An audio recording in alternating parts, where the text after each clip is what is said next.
I don't hear myself through my headphones. Yes, man. Like, I feel real good about this right now. Pay attention, because you are now listening to Permission to Speak Freely. For the first time listeners, right? First off, welcome to Permission to Speak Freely. Yeah. A very, very sophisticated naval podcast, right? We've interviewed the likes of Elon Musk, Donald J. Trump, and President Joseph Biden. And we even got a chance to sit with the Vice President Harris. We've spoken with Henry Ford and Albert Einstein. Nah, I don't know about all that, right? But if you're a first time listener, I'll tell you this. It's been a while since we sat and talked to each other, probably like 3 weeks. So actually not, because we did somebody else's podcast. This should be coming out real soon. Yeah. But it's still been a minute. And so we just going to be all over the place. We're going to be all over the place. It's a whole lot to talk about, But if you are a first time listener, I'd start off just by saying that my name is Damo, and I'm an active duty senior chief in the United States Navy. That's it. That's it. Of course, I'm Damon. Yeah. Of course, you guys already know me. If they a first time listener, they don't know. So you can't really say. Okay. Of course. First time listener. Damon, also an active senior chief in the Navy. Yeah, man.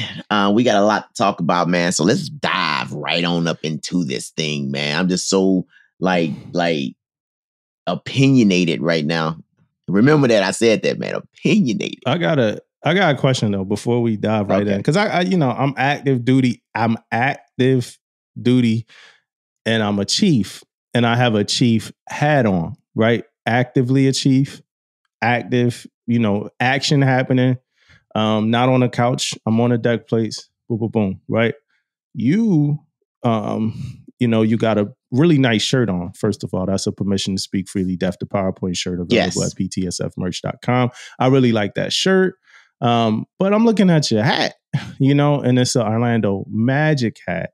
And in the kind of conversation of being active, I don't see much activity from Orlando right now. So I was just trying to figure out what made you, have that Magic pride today. Well, one is, I really don't wear a whole lot of Orlando Magic stuff, but I am an Orlando Magic fan. I don't blame you for that.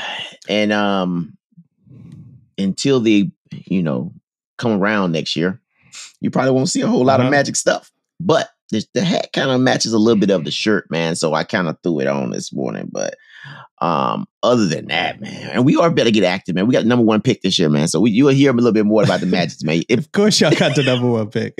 Of course, got the number 1 pick, man. So you might hear a little bit more about us, man. But yeah, man. But you said you said you had a lot of opinions and stuff like that. So I mean, I'm all ears. Yeah, man. Let's start with this shooting, man. I want to talk about the shooting, man.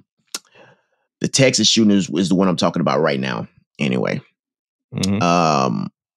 And I know it's a lot of stories out there going back and forth, but yesterday I was listening to one of the, I don't know if he was the chief of police. He was one of the main guys, that was talking about the case.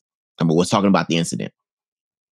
And some stood out to me, man, that was very disturbing. And what it was about the fact of how long it took for them to actually get in there. And then I was also hearing things about like the shooter was outside first and the cops was already there while he was outside before he even went into the school. And but that's not the more disturbing thing about it. The whole thing, man, is like where we are in 2022, where we are as a society, where we are when we got to kill, kids, man. Like we talking about kids that cannot defend themselves. Teachers also, but I'm focused on this kid thing, man, because we know they can't defend themselves, and it's sad, man. Like it's very sad that you can drop your kids off at school at 10 years old and can get a phone call and say your kid and died, got killed, man. Like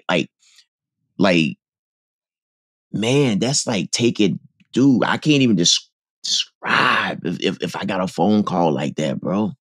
You know what I mean? On just like on a real deal, man. Like I dropped my kid out of school, bro. Yeah. Did you see the because in that same light, because I don't want to stop what you're saying in that vibe that you on, but did you see the email that went out to the parents, the message so the message pretty much was like this: it's an active shooter, police are on a scene, and then it was like a please don't come, message, something like that. And I'm paraphrasing the hell out of it, but it was like active shooter, police are here, please don't come. Imagine getting that message. And that's probably protocol, because I mean, more people come just the crazier the scenario gets. Yeah. But it's like, I wouldn't be able to not come after you tell me it's a shooter at the school that my kid is at. Yeah. I'm on my way. Yeah. So I'm listening, but that's just in the same light as what you're saying, like how you dropping your children off to school. And I'm guessing like you're expecting safety. Yeah. Right. Yeah.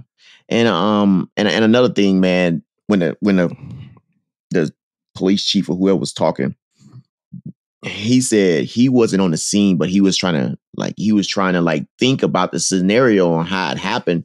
And they painted it, they let me see, they put him in a corner. They was asking him questions and he got pretty much cornered in these questions they was asking, man.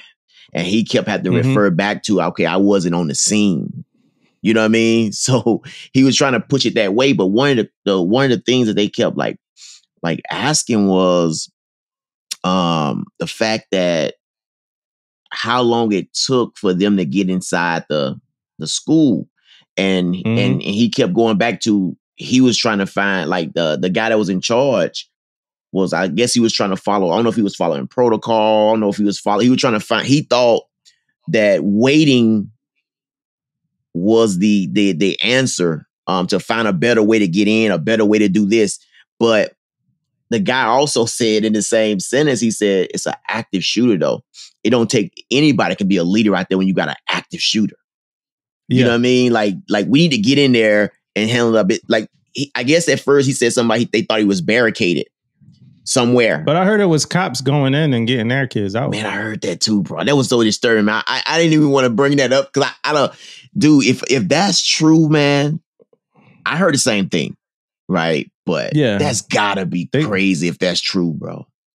Yeah, and a lot of my information is like secondhand stuff. Yeah, but I heard it was cops going in and getting their kids out. I seen it on I seen people posting that on Facebook and on social media. So I was like, in my mind, I'm thinking, man, that can't be true. Man, ain't no way a cop can go in there and freaking get their own kid, and that's crazy. That's crazy. Yeah, and then I heard so much about it, like, but I want to go to like when I first like heard about it, right? And kind of start there, because when I first heard about it, it was like another, I'm like a shooter, Texas. And then I saw the shooter's name, and I still didn't know much about it, like Uvalde, Texas, and all of that. I didn't know the area, who would live there, who the victims could be, what type of school it was, nothing like that. I just saw it, and and then I read that it was like a border patrol agent that killed, the shooter. From what I read, I don't. Is that what happened? I think so. I think it is a border patrol. Yeah, it was like a border patrol. So, and I've met a border patrol agent, and those dudes don't mess around. You know what I'm saying? Yeah. So I know if something gonna happen, it's gonna happen like like that. But then it was like when I initially saw everything, it said like 13 children and like a teacher was shot and were killed. And now, as of today, it's saying 19 children and two teachers. Yeah. So I want to start out first sending prayers to the families of everybody involved in that whole story and that heartbreaking whole story. Like, that's just, in my opinion, those things should not happen. You know what I'm saying? They just should not happen. And that's the first part, right? It's tragic. It's just tragic, bro. Yeah. You know what I'm saying? Like you said, you don't prepare to like, you don't think about sending your kids, you know, to school and like you have to be worried about their safety. Yeah. You know what I mean? And then you also don't think about, I don't think a parent like considers sending their kids to school that's like outfitted for a war zone either. You know what I mean? Like, I don't think a lot of parents, like the schools I went to growing up, they had metal detectors, they had armed guards. But I mean, we walked in the door and put our book bag through the metal detector. Yeah. Like they was making sure we didn't have weapons. Yeah. You know what I'm saying? And I know that, you know, Columbine happened and a lot of things like that happened that would have, you know, NTAs at a higher kind of threat, like kind of visibility level. But I mean, it never felt like the safety precautions were for somebody outside of the school when I went to school. It always felt like for us, the safety precautions was for us, you know, growing up in Philly, going to school in that community. But so now we get all of these, like all of this commentary, right? Even like I'm seeing like things where they saying his mom is publicly like, you know, saying things like, don't judge my son. And you know, stuff like that, where it's like, yo, we like, it's just be quiet right now. Just be quiet. Yeah. Like we know how a parent might feel about their kid. It's not the time. You know what I'm saying? And that's my thoughts about anybody that's talking when it ain't the time to talk. Yeah. Like for instance, like you saying you saw something, a press conference with the cops, right? Oh yeah. And then it's like, as a cop, you know, I guess you have to talk in this scenario, right? But me personally, I'm not really trying to hear that. You know what I mean? And I never expressed any issues with cops or ever like, you know, wanted to do anything like defund them or anything like that. But it's like if we out, right, and we get into like a fight, right? We get into like a scrap and you don't do nothing, right? And it's more than one person and they like pulverize me, right? Mm-hmm. But you don't really do nothing. I don't really want to hear you recap it. You know what I mean? Like even if we vibe out, even if we go somewhere after, like we go get sandwiches and drinks after, I don't want you to say anything about the fight if you ain't do nothing. Like, if you ain't do nothing and you watch me get my ass whooped for 4 minutes, because fights don't last that long. A 4-minute fight, it's a long fight. That's a long time. Yeah. But you watch me get my ass whooped for about 1.5 minutes and you didn't do anything, I'm not listening to you. You could talk to you blue in the face. Mm-hmm. My reaction ain't going. I'm gonna be looking with the straight face, like, yeah, you know, drinking. Yeah. Because whatever you saying, like, I don't care, you know? So when I first read the story, now, you know, getting back to like seeing the story with a cop, where it's like the cops were there, and then it was like a border patrol. My first initial thought before I even like was able to dive more into the story, and I haven't really been because I've been kind of busy, but it was like the cops didn't do anything. Yeah. You know, that was my thought. I'm like, yo, what the hell? Like the cops, like I know they outfitted to go against like a shooter, you know? So it's like, did they think that the shooter was a child as well? Like, what did they think? Like, you know, but it's so much stuff coming out where it was like, you know, finding out that it was like a 40-minute period between a cop shooting a security guard. And then I'm hearing like an hour for certain things. Like I'm hearing like I heard a story about one of the girls, putting blood on herself so she could look dead. And she said she was laying around for an hour. I'm hearing that parents were outside, like kind of game planning to like barge in or whatever. And I mean, if I'm a parent, like let's say we got kids that go to safe school, right, David? Hey, Damon, let's go. Let's bring our guns.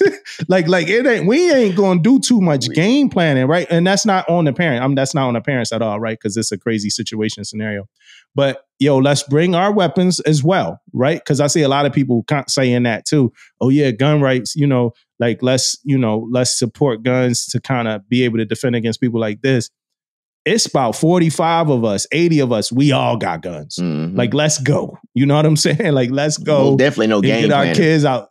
Yeah. Let's go get our kids out. You know what, bro? I mean? You bring up another point though, man. Like about the cops and the time they there and all that stuff, man. Like, so I don't know if you know, like in the beginning of the story, bro. Like I think he mistakenly came up on the school. He was at a funeral home. You know what I'm saying? It was like a funeral home or something across the street. I guess he was shooting at. He was shooting at it somewhere over there.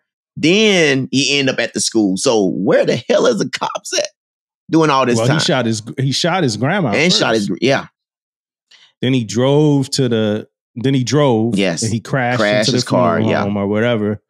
And then he went to the school. Yeah. You know, and then I'm hearing about the door being like ajar and things like that. To me, like none of that stuff, you know, like when we doing all these deep dives and we learning things and stuff like that. To me, none of that stuff really like has the impact that like the simple fact that we had a shooter go into a school and kill over, at this point, I'll say over 15. We know it's 19, but over 15 children. Yeah. You know? But it's 19 and we got adults there too. Like, I don't care if a teacher left the door open. I don't care if this kid got bullied growing up. I'm gonna just be honest, you know. I don't care about none of that. And I have a soft spot in my heart for kids that get bullied and stuff like that. But I don't care about none of that. You know what I mean? Where I grew up, we grew up in, I was talking to my wife, we grew up in like a neighborhood that was like kind of like gang conditioned, right? Meaning that when we went to school, it like, since it was on like 16th Street, and I'm talking about middle school. I ain't even talking about high school. Yeah. When we went to school, it was on 16th Street. And you would have like, you know, in Philly, like it's not like gangs like Blood and Crip. It's like the neighborhoods, right? So you got like 26th Street, 27th Street, 31st Street, 20th Street, 21st Street. Yeah. Like it's different, you know, and if you from the projects, if you from the projects, then it's your project, right? So like Tasker projects, Wilson projects, stuff like that. So when we went to school on 16th Street, that meant that like, then that was all kids from the neighborhood, from 31st Street down to 16th Street and even, you know, more forward, but really don't not really count after Broad Street, right? But so it's like a melting pot of all these kids from all these neighborhoods. But when you leave school, bro, like elementary school now, I'm talking, when we left school, I mean middle school, when we left school, it's different patches of people on the corners from different neighborhoods.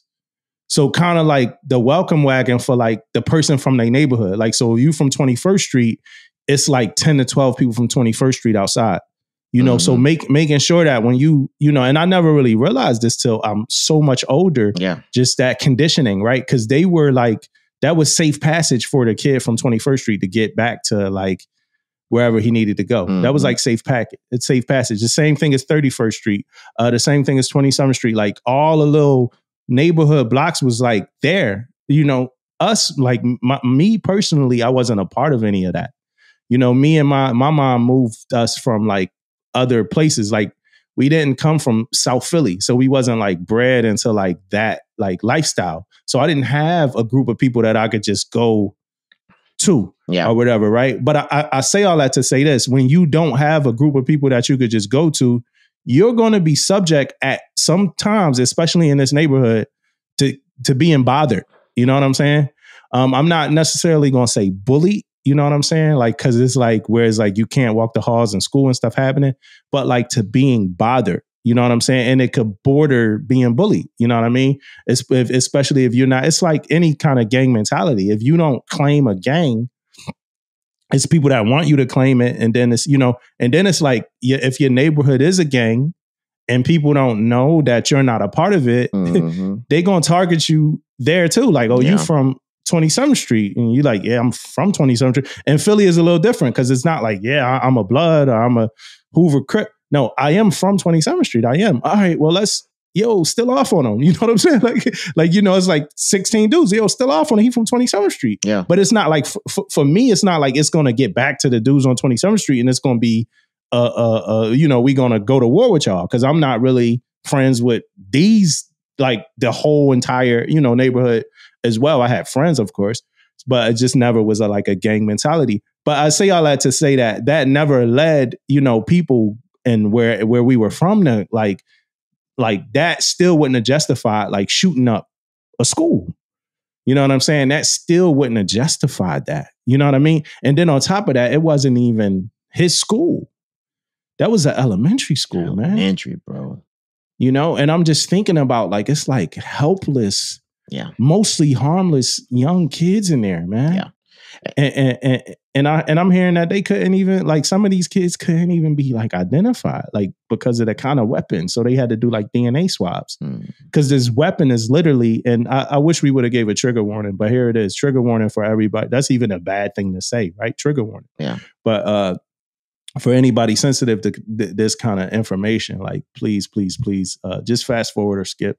We will get back to like the normal kind of funny stuff. I'm sorry that it's a late one, but they saying that like this weapon was like literally like tearing these kids apart, like to where you can't even like make them out or whatever. These are really small kids. And then in close distance too, man. Like he right up in the classroom on them, man. So yeah, he like locked the door or something, right? Yeah. That's horrible, man. Horrible, bro. And I heard that they was calling the cops. I heard the kids was calling the cops. Yes, 911. Yeah. I don't understand, man. I don't understand. Then I heard a story that the cops was telling the kids if you're in there to yell or something, and then he was shooting the kids that was yelling. Like it was just a whole confusing. Yeah, it's just a whole confusing scenario. Yeah, that should never happen. This type of thing should never ever happen. Like, and I'm not. Yeah, what's up? I'm not. I'm with you. I'm not the guy to come talk to and what should we do now and all this stuff and all this. I'm here to tell you something has to be done though, man. Like something has to be done. And look, trust me, they didn't heard you guys didn't heard us say a million times and talk about mental health and all this type of stuff. The day ain't that day, right? I'm telling you right now, man. Like we talking about 10-year-old kids, man.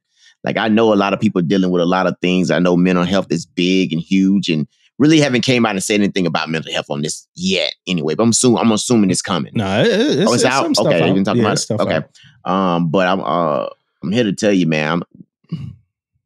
That's 19 kids, man. You know what I mean?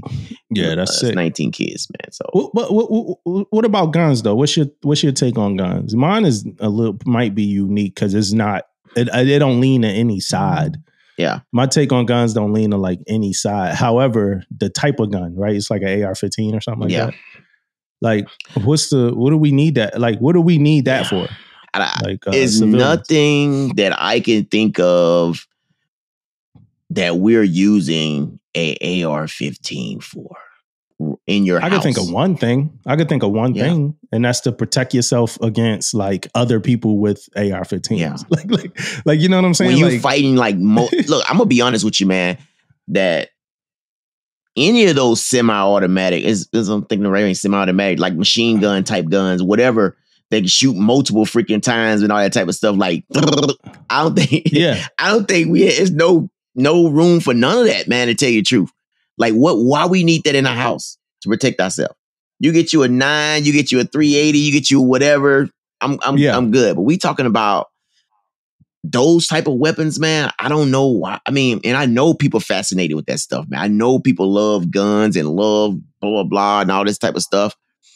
But right now, it is too much shit happening. It's too much shit happening right now to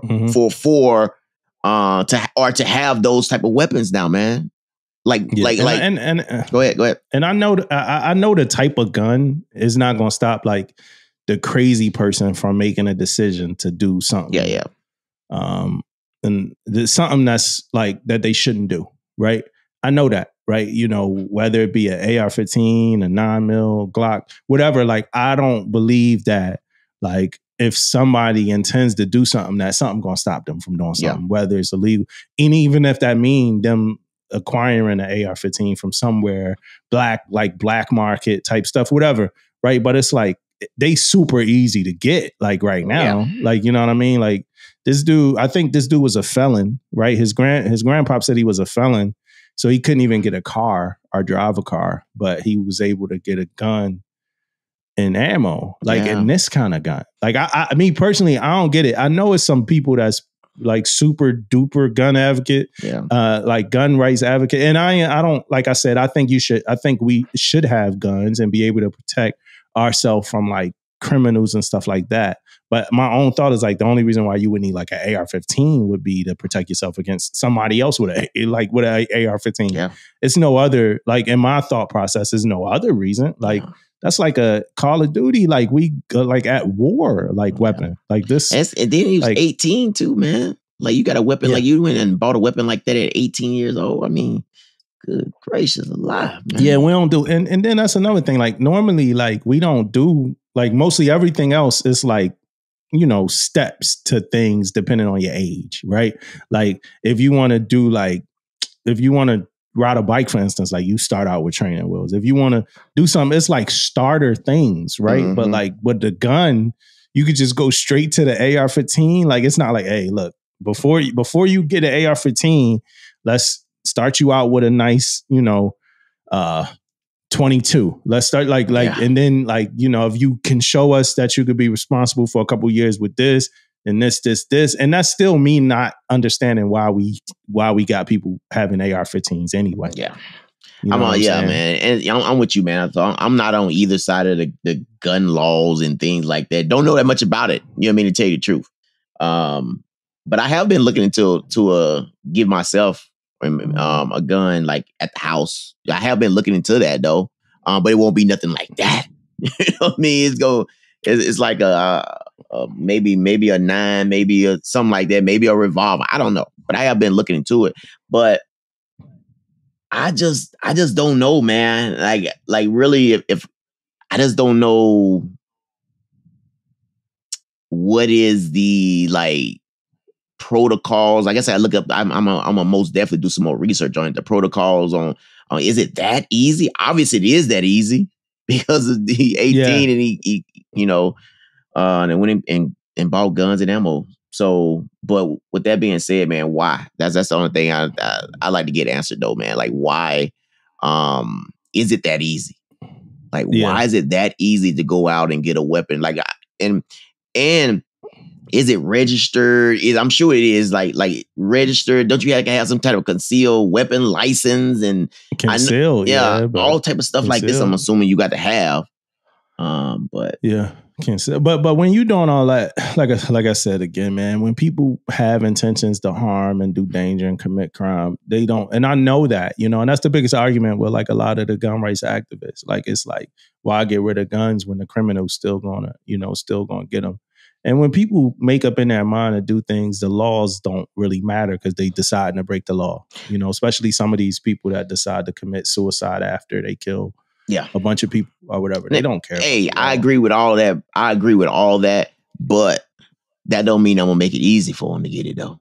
Right. You know what I mean? That's the only thing. You're right. A crazy person, they go, who knows? They're gonna do it. But yeah, we ain't gonna make it easy. Yeah, it shouldn't be. Yeah. It shouldn't be easy. You know. And then even with like being able to monitor tweets and everything else that like we see in hindsight about like people saying, my mom was talking to me. She was like, it's like, a lot of times when these things happen, you start to see a lot of people come out the woodwork like, yeah, he was disturbed. This happened or that happened. Mm-hmm. And I even heard a story saying that he really wasn't like being bullied. He was a bully. It just wasn't like effective. So he, started, getting upset that his bullying wasn't really doing the job. You know what I mean? It's people coming out the woodwork like, yo, he said he was going to do this. He did that. It's like always like red flags about like always a lot of these people like way before, the thing happened, and you don't want to, I get the struggle with that too, because it's not Minority Report. So you don't want to find somebody guilty of like a crime before they even have a chance to commit it. But it's just a real complicated, situation. You know what I mean? It's super complicated. And I really don't know. I don't have answers, and I don't, it's not my job to. I know a lot of people get it like, oh, it's simple. It's a simple fix. It's all I know is I don't want to ever have to hear about a school being shot up and young children who are the future of our world, like leaving this earth before they have a chance to be impactful here on this earth. We've heard way too many of them. I saw somebody on Facebook, a friend of mine, like asked the question like, yo, do we tell our kids or do we not tell our kids? And that's a hard pull, because I'm normally super transparent and believe like kids should, have a bunch of information, like maybe that's even outside the scope of their age. But I wouldn't know in this, situation if I would want to 10-year-old kid. Well, like, you on, know, I mean, the truth is my son, my daughter, everybody, they come to me with this stuff, man. They gonna know anyway, right? They got their phone. Yeah, media. they know before I know a lot of times. Yeah. Yeah, because of social media and stuff like that. But I guess the last piece about that I remembered was like one of the victims, I think it was a teacher, her husband, like he had a heart attack like 2 days after or something like that. He died. Yeah, bro. So she passed and then he passed and they had like 4 kids. But she passed and he passed. And they said, and then, you know, they had like 4 kids. Sad, but I mean, sad. It's, yeah. And I mean, and then let's rewind a little bit to like a week before that, or a week and a half before that, the Buffalo shooting. Targeting, you know, research, you know, what it was, like 11 of 13 African-American, you know what I mean? So, and the stuff I heard on that was, you know, like no shit, like research went to that location to, you know, to kill certain people, black people. Yeah, to kill black people. You know what I mean? He went to kill black people. Like, wow, man. Like, what are we? He went to kill black people. Yeah, man. I just don't know. I just don't know, man. I just don't know what type of why are we thinking like that in 2022, man? Like, why are we going somewhere and targeting a certain race in 2022? Yeah. And then it's not like it's not the 77-year-old man, you know, it's the young adult doing it. Like, so it's like, it's not like the old thoughts, you know, it's a young adult 18 with these thoughts. Yeah, 18 years like old. That's a young adult. That's still teen years. You know what I mean? Like, where that hate come from, bro? 18 years old. Where did that hate come from? Yeah. That's normally, my question. Normally I try my best to like find like reasons that it wasn't like race related. Like, all right, well, you know, how could this happen this way? Or how could this, just to kind of logic myself into like the way somebody else might think. But this ain't that. This ain't that. Like, this was racially charged, racially motivated. He was trying to eliminate as many black people that he could. Yeah. And he drove, 200 miles to do this? Yes. That's crazy. Thinkless.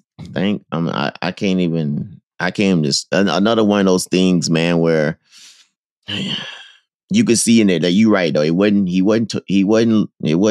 older people, younger people. It's like any black person that he could see, he was trying to kill him, bro. Yeah, does not make any type of sense. You know what I'm saying? And rest in peace to all of them and their families as well. Yeah. You know what I mean? It was like we just was mourning all of these black people. Yeah, man. Then a week and a half later or something like that, it's even like, you know, for most of America, it's even worse. It's a bunch of kids now. Yeah. Do you think it's a possibility that like now that stuff is happening so much right now, man? Like, people trying to, like, a copycat thing, like, or something. I don't know. You see it online, so I don't know, man. Like this stuff is happening a lot now, bro. Like, all the shooting, like I don't know exactly, but every time I look at my phone, I'm seeing like shooting, like 2 people died or 1 person died, but it's shootings. You know what I mean? Yeah. It could be more, like, if 1 person that got shot there at some place, it could have been multiple. It could have been. You know what I mean? Like I don't know, man. It's happening a lot. Yeah, it's like all the time. I try my best to stay away from the news. You know what I mean? Like, and then it's like, that's like, it's hard to escape some of this stuff. I try my best to stay away from the news, man. And this stuff is just like in our face, like everywhere we go, especially with the news being centralized now. Like, everything, if you go on Facebook, you're going to see everything. You go on Instagram, you're going to see everything. So it's like, you can't even really stay away from it. Yeah. You know what I mean? All these news damn websites, though, they charging you to look at, like, you got to become a member now just to look at every website, man. But you're killing me, man. You're right about that shit. It lets you read a little bit too. It lets you read a little bit. You click on it. You got then you can't. If you want to, that's sick, man. But I didn't want to dance, you know, around that topic either about the Buffalo shooting. I know it's older and stuff like that, and we haven't recorded in a while. But again, rest in peace to all of them. Yes. Everybody who passed in a Buffalo shooting, and rest in peace as well to all of the kids who passed in the Texas shooting. And rest in peace to my guy Ray Liotta, Henry Hill, man, Goodfellas, man. Yeah, man. That's my man. Ray Liotta's my guy, man. Yeah, man. Yeah. I like him in everything. A Marriage Story he played in. He even played in this 150 Cent movie where 50 had to lose like 60 pounds or something or whatever. But Ray Liotta did great in that movie too. Like he always like, he not coming with like an accent. He wasn't coming with the accent. He wasn't doing I had to lose 60 pounds for this role or like the makeup. He's just Ray Liotta, man. Yeah, man. Like, he's just Ray Liotta, man. And I like actors like that. Like they don't really got to do much. Like, as far as like, you're not looking for them to like have to change nothing about who they are. Like I saw this Elvis, the Elvis preview, and Tom Hanks, like, Tom Hanks looked like a whole different person. You know what I mean? Like no neck, like he just, he going crazy in that role. But it's like, that's the weight that like has been placed on like Tom Hanks. I mean, you played in Philadelphia, you played in Forrest Gump, Saving Private Ryan. Like that's the weight that's been placed on you. But for like Ray Liotta, it's like, yo, we want Ray Liotta in this movie. We know we're gonna get. We know we're gonna get. Yeah, it's like, hey, what you need me to do? Hey, just be Ray Liotta and just act. Just act, man. We'll need you to, And that, like, I always felt like that about like Bruce Willis too. Yeah, like those actors, the Ray Liottas, the Bruce Willises, and stuff like that. And I want to also Tom Cruise. But before we even talk anything about Tom Cruise, what about this Fort Hood story? Have you heard anything about this story? Fort Hood story. Yeah, the guy, I saw a little bit about it, man. About the girl reaching out and like being harassed and the thing about the whole story was when she said on there, I guess she posted on, I think it was on Facebook, and she posted about if I died, what I'm saying, I didn't kill myself, and he paraphrasing it, but what I mean, that's deep right there, man. And Fort Hood already has some some baggage, especially I would say, all the stuff that happened there. But I do want to. I was reading her story, man, and a little bit about her story, and I kept reading a little bit further down, man, and I know we brought up Fort Hood before. We have talked a little bit about it already, but I want to just Vanessa Guillen, and stuff like that. Yes. But I want to bring up a couple things that stood out to me again, man. Like 24 people done died in the last 2 years. What the fuck? You know what I mean? Like 2020 alone, 39 soldiers was either dead or missing in 2020. In Fort Hood. What the fuck is going on in Fort Hood, man? Like like what? Like let's time to shut that base down. I don't understand like missing. What you mean missing? Mm-hmm. If that's my child, you need to explain what missing mean to me. I need to understand what that means. Now, suicide and things like that, I know, okay, this happened. Whatever. Missing? Yeah. How is my child missing on your base? You know what I mean? With no nothing? You know what I mean? Like nothing. Like, are they pronounced dead? Yeah. Or they pronounced? Are we saying they no longer here? Or what you guys are saying? I mean, I can't think about being a mother or a father and somebody from Fort Hood with the reputation they have will call me and say my child missing. Yeah, that's crazy. No, you guys have killed my child. Shit, how about me? What's going on, man? Like, what's up? Yeah. And then what's the efforts to well, I mean, we get deserters and we get people that go UA and stuff like that. Yeah. But it's like, what's the efforts to what's the efforts to at least search Fort Hood? You know what I mean? Like, cause I mean, if we were underway and we lost a cell or something like that, I mean, we gonna be out there for like 3 days or more trying to make sure that we looking for the seller, out at sea. Yeah. I know we're gonna be there longer than a day. You know what I mean? Yeah. So I'm thinking 3 days. I've been on ships where we was out there for 3 days, trying to find, a seller that was lost at sea. So it's like, my thought is like, what's the efforts? Like, what we doing? We got the search party out there. We got, you know, what we got, especially some of these people that's just like, you know, unprovoked stuff. But I mean, we do have deserters and stuff like that, but it's like, is your initial kind of consideration a deserter? Because I mean, just me being a chief, I'm thinking about what happens if I have a seller that don't show up to quarters. I'm thinking about like everything that I do myself before getting anybody else involved, right? Because that's what we do, right? If you get a seller that don't show up or something like that, that's running late, first initial thought is like, yo, let me try to figure this out before I go to the chain of command. You know what I mean? And that's my first initial thought. Like, let me get as many answers as I could get. And it's not like I'm trying to keep it from the chain of command, but when I go to the chain of command, I don't want to go to the chain of command with some bullshit. You know what I mean? Like, let me figure everything out. Let me call the hospitals. Let me call the police stations. If we have to send somebody to this person's house, let's send somebody to this person's house. So that's all my efforts alone before ever. Dude, it's crazy. You thinking it, how you thinking about it right now, man, is because we talking about our efforts. That's what you going to do, right? Your LPO didn't put some effort in probably before he even told you that. You know what I mean? Like, everybody's put so many effort in, you know, their effort is in, man, to try to figure this out. Like, cause time ain't really on the side of nobody when you got somebody missing. And I recently had a seller who was like just overslept or whatever. But like we found like her boyfriend's friend, you know, like, hey, what's his number?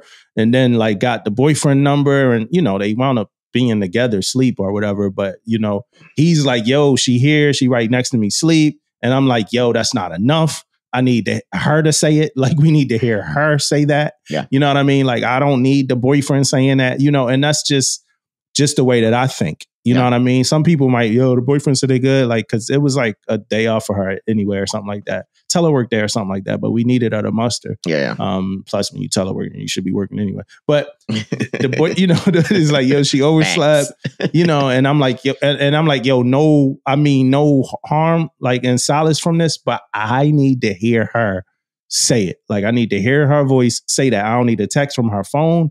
I don't need a text from your phone. I need to hear my seller say that she is good to go or whatever like that, you know? And I don't think like some people might not approach it in that regard. Cause it's like, all right, after we do all our efforts, what they doing to find these, you know, sellers in Fort Hood or whatever? That's what I'd like to know too, man. Like, what is really going on? I didn't think, I wasn't never thinking we'll be talking about Fort Hood again, especially in the same light. But we might be talking about it again, man, because that's another thing. I put an asterisk by something, man. I'm gonna like maybe try to find a little bit more, like, what is really going on? You know what I mean? Like, in Fort Hood, man. Like, I know people have done, like, the news been out there and all that type of stuff, but I haven't read all those articles. It may be more to it, and I just don't know yet. So before I get like too crazy, maybe they are doing something. You know what I mean? I may not know. What's the update with her? You know? No, I don't know. I haven't heard anything yet. The only thing I heard was in an article, it's I think the colonel or somebody said something about, you know, it's our, like, we're going to make sure she's, you know, protected, and it's our job is to protect our soldiers and her. Pretty much they say her though. And make sure she's safe and all this stuff. So that's the last I heard. Seen. That's about it. Yeah, I see that. It says our number one priority is the safety and well-being of Sergeant Scott. Commanders had a responsibility to investigate all allegations made by any of their soldiers. We have a process, and commanders will hold a soldier or leader accountable if their behavior is found through due process to be short of Army standards. I mean, that's good to say and that's good to hear. Yeah. But like you said, some people are already triggered just because it's Fort Hood. Yeah. And then, you know, I don't, what's up? Yeah. And then on top of that, though, like, the stuff she was saying that people were doing, it's almost like it's the norm there, though. What is she saying? That's the part that I read. So, like, it was harassment. It was like, I guess, being sexual harassed. And then on one part, like in that article, it says some stuff like, it was disturbing, man. Like, she can use the bathroom and somebody's standing right outside the bathroom. You can see their feet. You know what I mean? Yeah. Guys, like, what? Why are you that close? Like, what kind of environment that you in. You're not in no freaking wartime.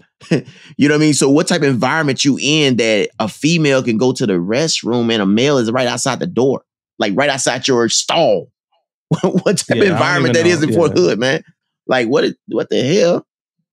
Yeah, I don't even understand how that, and I actually, like, to be transparent, and she's not the first, right? Yeah. But I reached out to her from the PTSF podcast account, and she's not the first person that not the first seller that I reached out to, just to let them know, like, just to let them know we care, and just to see if they are in the care of people and stuff like that. But she didn't respond. Mm-hmm. Like some people probably won't, especially seeing it. Me realizing, especially probably seeing it from like a podcast like account. But the thing with like her and that story, that's confusing to me again was like what you was just telling me, like what happened, like what's rooted in, everything like that. But the other thing that's confusing to me is if I'm a leader, right? If I'm a leader and I have a seller alleging like a bunch of things about leadership and they under, my tutelage or my leadership, the first thing I want to do is get them to somewhere safe, like somewhere else. Then like, you know what I'm saying? Like, yo, go somewhere else. Like I remember my little cousin used to come over my house. And my mom would, my little cousin, she used to like to eat back in the day, like whatever she, wanted to eat. And my mom's a little different about that, about what you going to eat, right? My mom like, now you're going to eat like this, you're going to eat like this. Because my cousin was, young. She was a little bigger, right? But she used to eat, whatever she wanted, different stuff that might not have been like the 3-course healthy, meal that my mom was trying to, put on her. So she would call back home complaining like, yo, I'm over here, I'm Brenda, whatever, but all this stuff. That might be the first time I said my mom's name on here, but it's just like, yo, I'm over here. I don't want to be here. I want to go. And she was very young, but so my mom thing was like, yo, go. like if you don't want to be here, this messing you up, go. I'm not going to force you to stay here or whatever like that. Go. And that's my thought process. Like with Fort Hood or whatever, like, it's like, are y'all like, what we doing? Like we proving a point with her? Like if she's saying like, let's get her somewhere where she feels safe and continue to do whatever it is that we're doing. And I don't know what's happening. I don't know. I'm going to read you one of the little quotes, man, that she said on here. She said, instead, after sending out this email as a cry for help after 11 months of fighting this corrupt system and leadership, you had me hawked down like a criminal arrested and harassed. She said, I couldn't even use the bathroom without someone standing inside of my room or outside my bathroom. So she's being harassed. But for what? What happened 11 months ago? That's the thing that I'm like, that's the thing that I don't know yet. Yeah. Like, what happened? Like, what's this rooted in? Like, was this mental health related? Was this sexual assault related? She spoke about having a victim advocate. So I don't know. I just don't know. I just, it just came out of nowhere that she's being harassed. And then I saw it on like a bunch of like sites, like sites that's normally for like entertainment news and stuff like that. So they started picking it up, the Shade Room, and I saw like GoFundMe stuff for money. She said, I think she's saying she need a lawyer. So it's a lot of stuff like that. But I just, and that doesn't change anything. But it's like, I was just wondering, like, what's going on? Like, how did this start? Like, you know what I mean? But I guess whoever knows it knows it. You know what I mean? Whoever knows it knows it. But for any seller out there that needs support, any seller out there that needs some help, or any soldier, any service member, period, that's in danger or needs something like that, we need to make sure we're taking care of those people. And I hope at this point she's been, being taken care of. And then for everybody out there, man, that's this story. People, it's always stories out there about everything, and some of them true, some of them not true, and we all know that. But I'm here to tell you this: if any soldier say anything and say they're at Fort Hood from the reputation Fort Hood have, that's why it's getting more attention than anything. It's Fort Hood. People have died. People are missing, blah, blah, blah. So to Fort Hood, do better. Yeah. Do better. Yeah, please. So I'm not going to get into this too much, but I guess the CNO got rid of like the woke books from the reading list, you know, or whatever. So it was a couple books in that reading list from different, you know, different authors. And I guess they were considered to be like woke books. And I saw that the CNO got rid of those.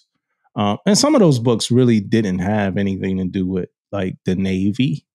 Do you think I got a question for it, man. I don't know. And first off, let me get this out the way. Woke, right? Mm-hmm. Woke is being alert, man, to injustice and discrimination, you know, and all this stuff in our society. Being alert, being aware that this stuff is happening, blah, whatever. Okay, got it. So, do you think he removed those books, and then someone was like, "Those woke books," or do you think it was removed and they said they was woke? You know what I mean? Like No. I'm trying to figure out how. It's woke haters. So woke to me then turned into like a derogatory, you know, term. Like woke used to seem like it was something where, you know, these the people that's fighting injustice. But now like woke to me seems like it's a, you know, derogatory term. Like, yes. Yeah. Till where did that come from too, though? I'm trying to figure that out too, man. Like, where did that come from? Like, now I heard a person was talking one day, and I'm overhearing them like, and they're usually like, oh, he's one of those woke people or some shit like that. Like, what does that mean? Like, what do you? Yeah, like what does that mean? He's one of them. Like it's like I was saying, he one of them killers. You know what I mean? Like, come on, man. Like, I don't know. It became derogatory. Like, I don't even really know what it means. I don't, you know, say it or whatever like that. But I mean, I know it got something to do with things that seem to be anti-racist at times.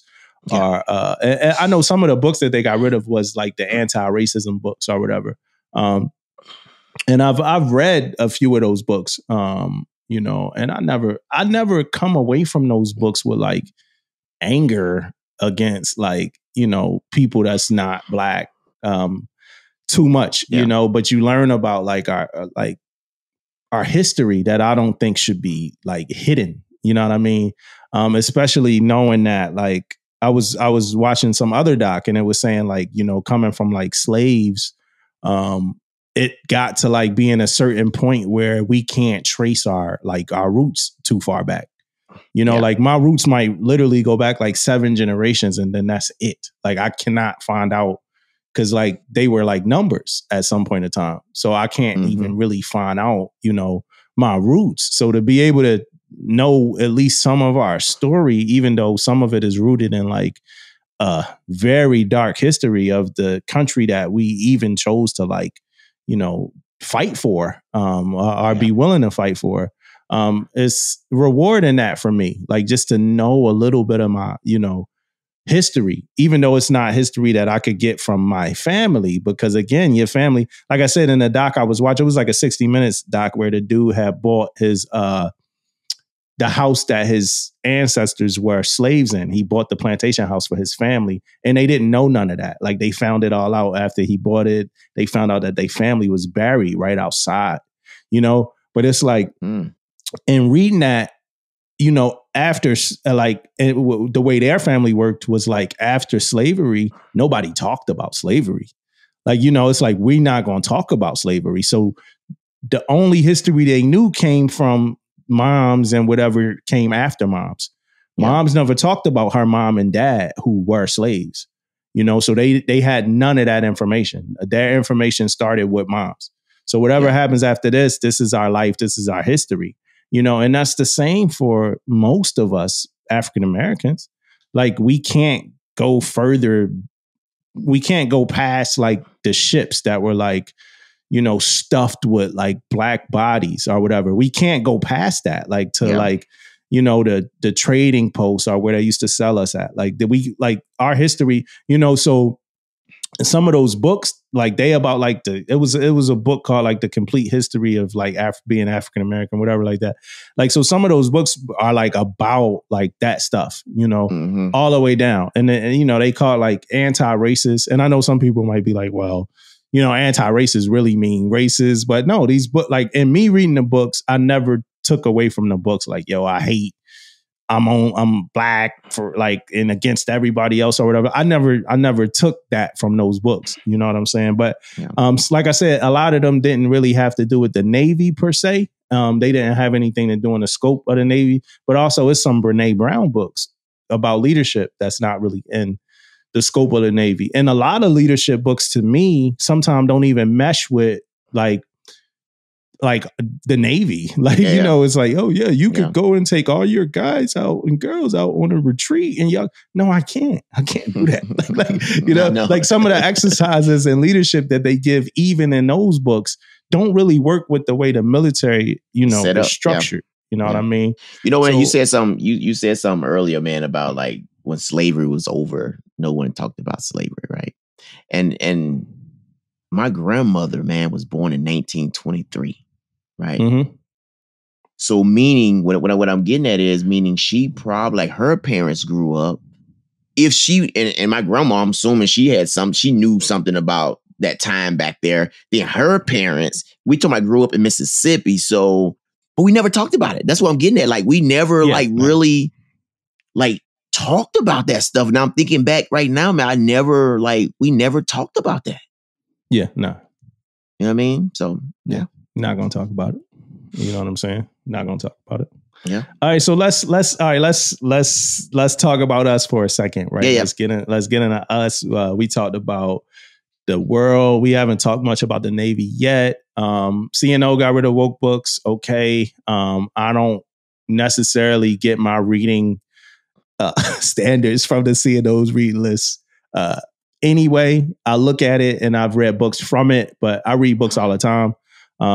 So that's not my sole source of where to get my books from.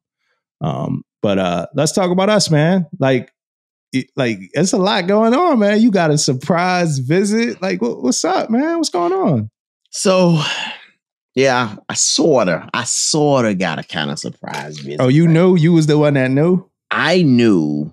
Let me tell you how it went down, man. Like, so my daughter knew too, though. She is like detective on his ass, though, man.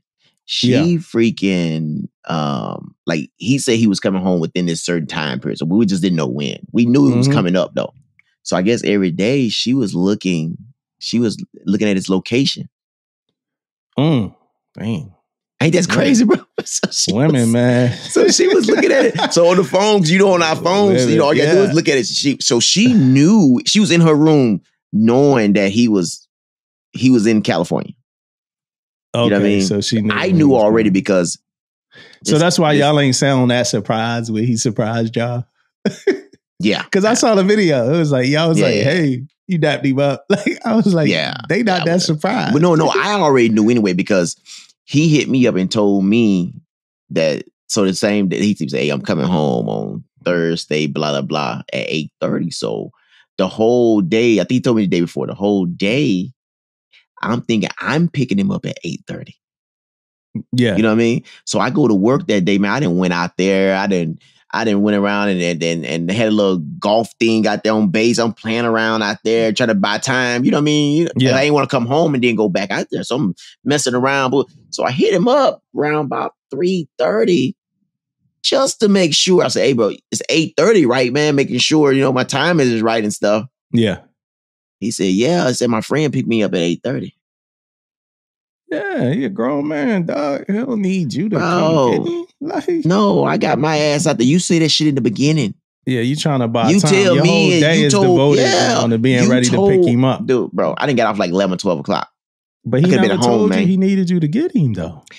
But he didn't.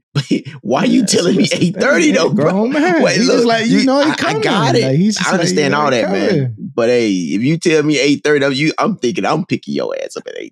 But it's all good. We worked out. So yeah. So he surprised you. He surprised y'all. Yeah, came in, knocked on the door, all his little friends and stuff with him, and whatever. Yeah. So he had a squad with him. He had a squad. Squad was with him, bro. Squad dropped him off, and they stayed like 45 minutes afterwards. I'm like, real? Get y'all asses out of here. Yeah, like I'm trying to behind with my. But that used to be the move, like for me. Like that used to be my go-to. Like, and this was a different time. Locations wasn't on cell phones, but my sister don't care that much about me anyway, right? But she wasn't at the house anyway. But the surprising my mom move, that used to be the move, man. And it's a gamble because this is a bad neighborhood. This ain't the best neighborhood. So somebody gotta have a key. I don't want to just be out here in the uniform with the sea bag. So the first couple of times it was the uniform. Mom be crying. It's like a whole thing, that used to be I'm telling you, man, that used to be the go-to. It's crazy how when you get older, it's like, it's too much logistics. Like, I just can't do it. I need to, I used to stay, I go to sleep on the couch, surprising my mom. I go to sleep on like a little bunk bed. Now it's like, I'm older. I got a wife. We need a hotel that has a complimentary breakfast in the morning. Like, it's just so much. Like, I'm not surprised. Now, in advance, in 4 months, I'm going to come, but I remember that, man. I remember those days, man. The plane ticket, our driving. Normally it was me in a car, uniforms. I'm gonna go to the neighborhood. Yeah, man. I'm gonna go surprise vibes. You know what I'm saying? That's the move, man. And it was good. I mean, I tell you, boy, like that boy, man. I'm like crazy, proud of that boy, man. Like he doing his own thing, man. Like you could tell, man, even his demeanor, his whole swag, his whole everything changed, man. Yeah, bro. He looked like, I was looking, I told Angelina, I'm like, yo, Mark looked like he grew up about 6-7 years. Yeah, man. Whole demeanor different, man. Still in them video games, though. Ain't nothing changed with that shit. Yeah, well, it's 40. I'm in SCA. I'm in Senior Enlisted Academy, and most of the people on my team pretty much said in there, like, free time, they play video games. When the new Chiefs went through the season last year, that's what most of them did. Like, that was like their hobby. I don't do it a lot, but that was like that. So it's a lot of gamers. Different in this world. It's a lot of gamers. Hey, so before we go too far into like ourselves, it is more like kind of like news that I want to get out the way that's like not too happy, but this is an article from NBC News. It says the number of sailors who deserted the Navy more than doubled from 2019 to 2021, while desertions in other military branches dropped or stayed flat, pointing to a potential Navy-wide mental health crisis amid a spate of recent suicides, according to experts and federal statistics obtained by NBC News. Among a fleet of more than 342,000 active sailors, there were 157 new deserters in 2021, compared to 63 in 2019 and 98 in 2020. Navy data shows the total number of deserters who were still at large in 2021 grew to 166 from 119 in 2019. Most of them were 25 and younger. So, so that right there, you know what I mean? Like deserters. We actually experienced one. We had somebody leave and not come back. You know what I mean? On our ship, we had somebody just leave. But it's a lot going on right now that we need to figure out. It's a lot going on that we need to figure out, and it's a certain age group. You know what I'm saying? That we need to focus and figure it out with. It said 25 and under. Yeah, I tell you this, man, is that I never looked at it like that, man, until I was looking at this article. I was looking at some of that news too, man. But like feeling trapped, trapped in a contract. Yeah, I never like looked at it as that. Right, you got a 17-year-old kid signing a contract to be in the military for 6 years, 4 years, whatever it is. And I always looked at, what, I signed it. I got to honor my contract, blah, blah, blah. I did that. You know what I mean? That's what I did. And that's how I always looked at it. But,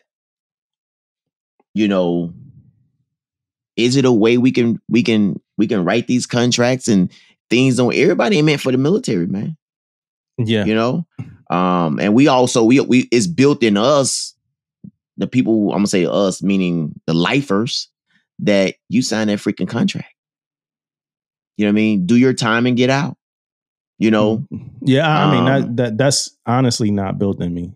But well, we disagree there. Yeah. So we on two different sides of the spectrum, which is good. I don't mind being on this side of the spectrum. It's a lot of lifers, a lot of people that probably listen to this podcast and listen to me that won't agree with me on this. You know, they will agree with you, and I understand that. Yeah. But it's not built in. I don't not get somebody making a decision to get out before that contract expires if they realize that this is not it for them. Deserting, I don't know about that. You know, my mind is not there as far as like desertion. So say what you said again about the part about the getting out. If I sign up for 5 years and in 3 years I'm like, yo, I don't want to do 2 more years of this shit, then I'm not opposed to somebody finding out how to get out. Like, I'm not opposed to that. I'm not opposed to it's your life. Like that's 2 years of your life, your sanity, your mental health, and a whole bunch of other stuff. If you realize that, if you come no, you signed a contract, you have to do this for 2 more years. I don't necessarily buy into that. I don't know a way to fix it. I don't know a way to around it, the legitimate way, but I don't buy into like, yo, this is a volunteer service. You volunteer to come here, you know? Is it like, but it's not, you know, you can't get out on your own, like kind of like accord. I understand why we can't. I get everything. But what I'm just saying is, in my own crazy, weird head of mine, I don't think somebody should ride out something just because they signed a contract. It should be ways out of your contract. You know what I mean? If you could make that choice, like, yo, can I buy myself out? Can I do this? Can I do that? Like, I'll get out, I'll get a job and give incremental payment to like give y'all the money back for these 2 years that, you know, I'm wasting of yours, but I'm done with this. This is my life that I want to like. So that's my thing. And I you know, but and the thing about it is, man, like when I look at it like that, and I agree with you when it comes to, it should be ways to get out of the contract if you don't, you know, it ain't for you and all this stuff. But what I'm getting at is it's not. You know what I mean? It's not a way to do that. So when we talking to our sailors, we can't say, hey, you done 3 years. Let's figure out a way that you can get out of this if you don't want to do it no more. No, we got to tell them, hey, you got 2 more years on your contract. You got to finish those. You got to finish those 2 years. If it was a way I can tell them something differently, I would tell them something different. But I have no other thing to tell them. Like, if mental health and all that's different, we'll send them over there. I mean, what that mean for their life though? Like, all right, Mark, for instance, and let's say Mark signed a 6-year contract, and in 3 years, Mark like, yo, I hate this shit. Like, I cannot do another day of this. Yeah. You as his dad, you about to tell him like, no, you signed a 6-year contract, you gotta stay in it. See, that's where hold on. If we talking about mental health stuff, that's different because I don't have anything to do with it. I'm gonna send you to get help, and then let those people make the decision to get you out of the Navy and all that type of stuff. Which is a way it happens. It's happening for people. What I'm saying is, from a leader, when you say mental health to me, I have my hands are. What if it's not mental health, bro? Like, what if you realize that, yo, I want to go to college? Like, there's nothing wrong with my mental health. Don't want to do this. Well, ain't you could, but see, ain't nothing we can do about that. What can we do? We could tell them right now, it's no way they signed that contract. That's what I'm getting at is like I would like to get them out and let them go to college, let them do this stuff. But if you have it's just because, you know what I mean? I have no way of right now getting them out of the Navy just because they want to get out. If that was the case, bro, we'll have nobody in the first 5 years. In today's Navy, it's not true. Shit. I don't think that's true. I don't think that we're targeting. It's a whole nother conversation. I don't think we're targeting. And that's why in that other podcast, I said the military should be generally comprised of like people that like is willing to kill and die for the country. Right. People that's willing to accept that risk, that it's a chance that they could kill and die for the country. I don't think that, in my own personal thought, I don't know that we're targeting like the right demographic. And I have another personal thought that like the military looks a complete different way if we were. Like if we was targeting people that's willing to put their life on the line, like for our country, and take somebody else's life, you know, if that was what was called for in that moment, I don't think the military looks like it looks right now. And I asked a friend, some of this stuff I don't want to talk about on a podcast, but I asked a friend of mine, and then I was like, how do you think the military would look if we was recruiting the people that's willing to? And he said how it would look. And I was like, yeah, like that's exactly, you know, how it would look. That's exactly the demographic that the military would have. I believe that or whatever like that. But, you know, because I think if you're willing to kill and you're willing to die for our country, they two big decisions. They two very big decisions, you know. So I think your motivations are different then. You know, so when you go somewhere and it's a person, you know, that you have a big issue with, you know, and this is not 100% scope, you know, because things could change. But, you know, some of these things you're not that focused on, because my main focus on is when it's time to kill for this country, I'm doing it. And when it's time to put my life on the line for this country, I'm doing it. That's why I signed up to join our military, is to protect the American people or whatever like that. I don't know everybody joined for that. I know people might have joined for people might have joined for college, joined because it wasn't no other option, joined for benefits, joined for this, joined for that. Like how many people in the military we know that joined to serve the country? You know what I'm saying? Hey, out of everybody, look, I'm going to tell you right now, and you make a great point. I won't take away from that. But how many people have you seen, heard of when they ask you, like somebody, it could be your CDB, and they ask the sailor, hey, why did you join the Navy? I guarantee you it may be one out of freaking 100 may say, I joined to die for my country and serve and all this. No one's saying that. No. Not a lot. Not a lot. Yeah. Like it's like college. Stuff like that. It's always stuff like that. Yeah. So that means that in my thought process, that means it's a big part of the decision making process that wasn't there. Like the option the option of the will to live or die for, to kill or die for the country, was that. Yeah. Did you how much of that did you factor in? Did we ask that question too? You know, that's my thought process. Like how much of that did you really factor in? You know, so we do these heroes of the week. These people that committed to the cause, and some of these people might not have necessarily signed up with those intentions, but when the time came, they, you know, made that decision. Yeah. I don't know how many people we have that's willing to. So, I mean, so that's all goes into my thoughts. Right. And I know I can't project it right on the scope of this podcast, because we got to talk about a million different things. Right. But I don't think that we should lock people into things when they don't really value it anymore, and they probably won't add value to it anymore. That's just my thought, my own thought. Like if you realize in 3 years, this is bullshit. I'm just here I'm going to get my pen still, but I'm just here to do whatever I want to do until it's time to get out. I'm not really going to add anything to our military. Like my mom and my little cousin. Okay, well, just go, you know. But like you said, you know, the delicate dance there is, like you said, which I can't argue, is if that's the case, then how many people do we lose in our first year or two? We lose a lot of people like that, you know. But then, like I said, who are we looking for in the military? Like we giving away $25,000 for whoever wants the money. Like who we gonna get like that, you know? But you know, that's my thoughts on that. And I know a lot of people who disagree. I know a lot of people who disagree with me. You know, I know a lot of people. I was talking to one of my junior sailors a long time ago, and she was talking about a sailor that and that's why I can't not keep the same energy. But she was talking about a sailor that was getting decided to leave or something like that, or did something to leave before the contract was over. And she was like, that's cowardly. She should have wrote her contract out.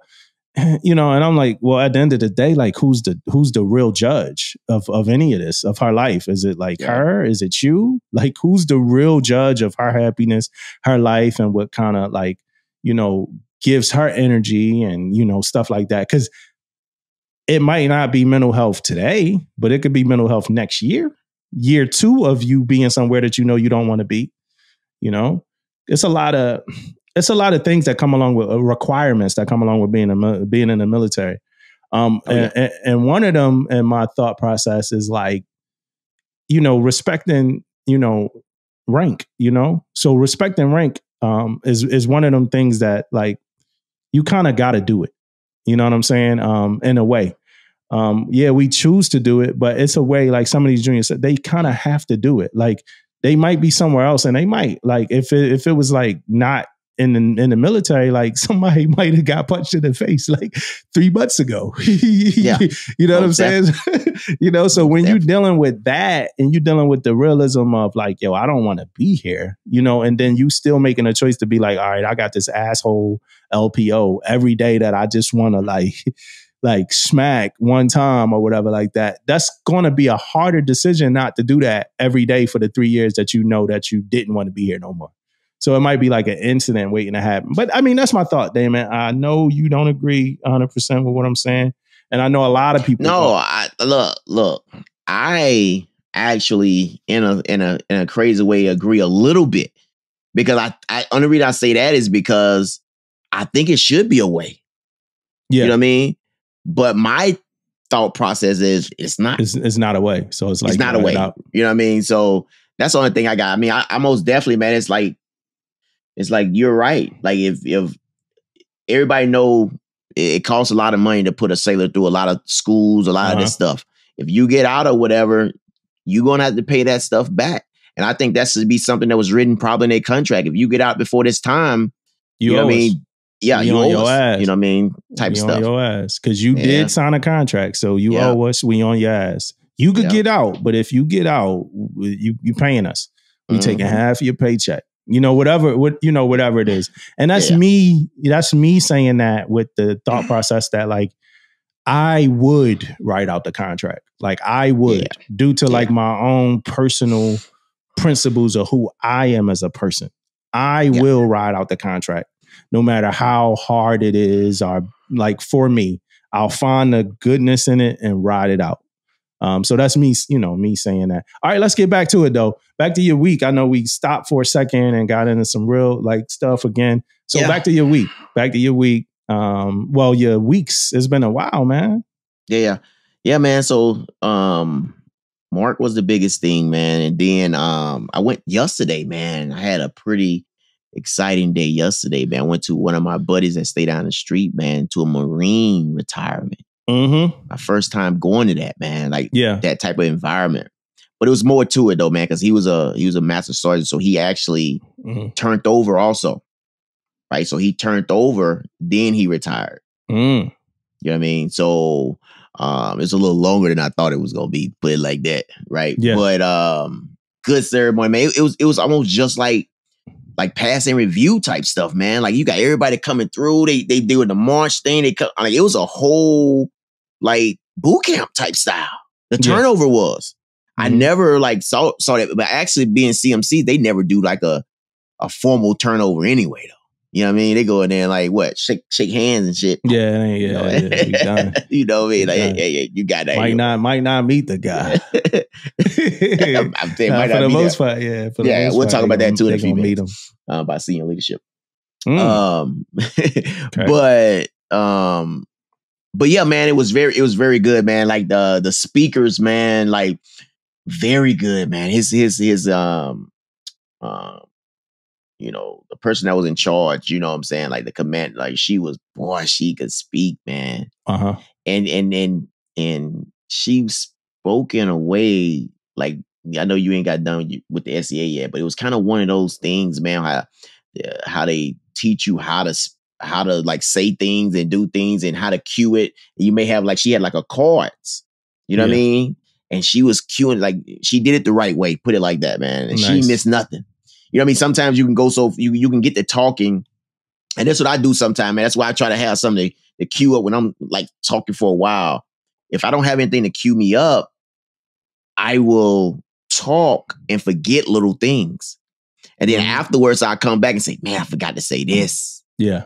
You know what I mean? I forgot about that. But, little things like that, man. So, but she had a little cute things out there, man. Boom. She wasn't missing anything, man. And she talked, man, for a while. But she knew about the kids. She knew about his mom. She knew about that. She knew about everything, man. She didn't miss nothing. Yeah. You know what I mean? And then he got up and he did his speech, man. Same way, man. He spoke good, man. It was a good ceremony, man. Different. Uh-huh. You know what I mean? From what I didn't see. That's why I'm glad I went, man, and seen it, man. It was pretty good, man. Uh-huh. And another thing, I tell you what happened out there, had a lot of Marines out there. And I'm gonna tell you straight up, man, like I'm not like good at knowing exactly their ranks and stuff like that. Yeah. No one passed by me and didn't say Senior Chief. Mm. You know what I mean? Like they knew, like, you know what I mean? Like they knew my rank. They like Senior Chief. Like they knew. You know what I mean? So I ain't gonna sit there and lie and say I know. When I look at Marines rank, I can look at it from a ways and know exactly. I like that. I like that bit of honesty. So that was good. It was good stuff, man. What happened after though? I mean, I'm sure it was like a little celebration. Oh yeah, man. So they afterwards, man, they rented out this like mansion, man, up in wine country up there. Mm-hmm. Man, it was huge out there. So man, we went up there. Had a little little taste, retirement, little party, a little tipsy, man. I got a little tipsy, yeah. A little taste, man. A little taste. You wet your tongue a little bit, man. Yeah. A little taste, man. You know. Oh man. What else? Crazy, Anything else? Anything crazy? That's it. Yeah, man. That's about it, man. Nothing too crazy, man. All right. So let me start off. You got a lot of stuff. I don't got much, but I did an audiogram. This was a couple weeks ago, right? I did an audiogram, right? And I don't know if it's just me, you know what I'm saying? Like, but remember like last episode I was talking about the PHA and so part of that it was like, yo, you gotta do your audiogram, right? And it's crazy. I did all this PHA stuff just for like a 5-minute phone call with somebody. Like, oh yeah, you good, man. I looked at your mental health. You good? Do you smoke? No, I don't smoke. Oh yeah, you good. But back to this audiogram. So I go do this audiogram, right? It's like 3 of us. It starts out at medical, at the desk, with the person that just looked like she having the worst day ever. And I'm bothering her by asking to do this audiogram, right? Now, to fast forward the story to the ending, at the end of this, she asked us if we could do a survey. I'm like, yo, why would you ever ask somebody if they could do a survey? Like, you did not have good customer service. Like, this is bad. But back to the audiogram. So, I do the audiogram. And at this age, I'm getting older. You know what I'm saying? So like, and I don't know if I'm the only person, I know we got like a nice aged audience, but I'm looking at audiograms. I feel like the way Tom Brady looking at Super Bowls, bro. I'm like, yo, I have to come through in the clutch. I got to hear all this shit. Like I got to hit these buttons when I'm supposed to hit them. Like I cannot lose my hearing, and I'm just trying to preserve you. We engineers, we work in a loud spaces at times. I'm trying to preserve my hearings for when I get out. You know what I'm saying? And I'm a music person, so I always listen to music with big headphones, and my mom and grandmas and all of them. Yeah, you're going to keep listening to that stuff. You ain't going to be able to hear later. You know how like those words come out. But so I'm looking at like this audiogram. It's like, man versus machine, man versus monster. You know what I mean? Mm-hmm. So I go sit down. And the first red flag for me was that the dude that was giving the instructions was really low. You know what I'm saying? Like I couldn't hear him, real. Like I had to really listen hard. And then I'm like, oh shit. Like, they try to have a little smooth voice too. Yeah. Press the button. So I'm like, yo, this about to be bad. Yo, like I can't believe this. I was on the ship, the DDG, the LCS. They messed my hearing up, man. It's some bullshit. So, and it's like super low. I'm like, oh man, this critical moments. So like in about like, so I'm waiting. And like, so after he talked, I'm like, what the fuck? Like when they gonna start the beeps? Like this is bad. They already started.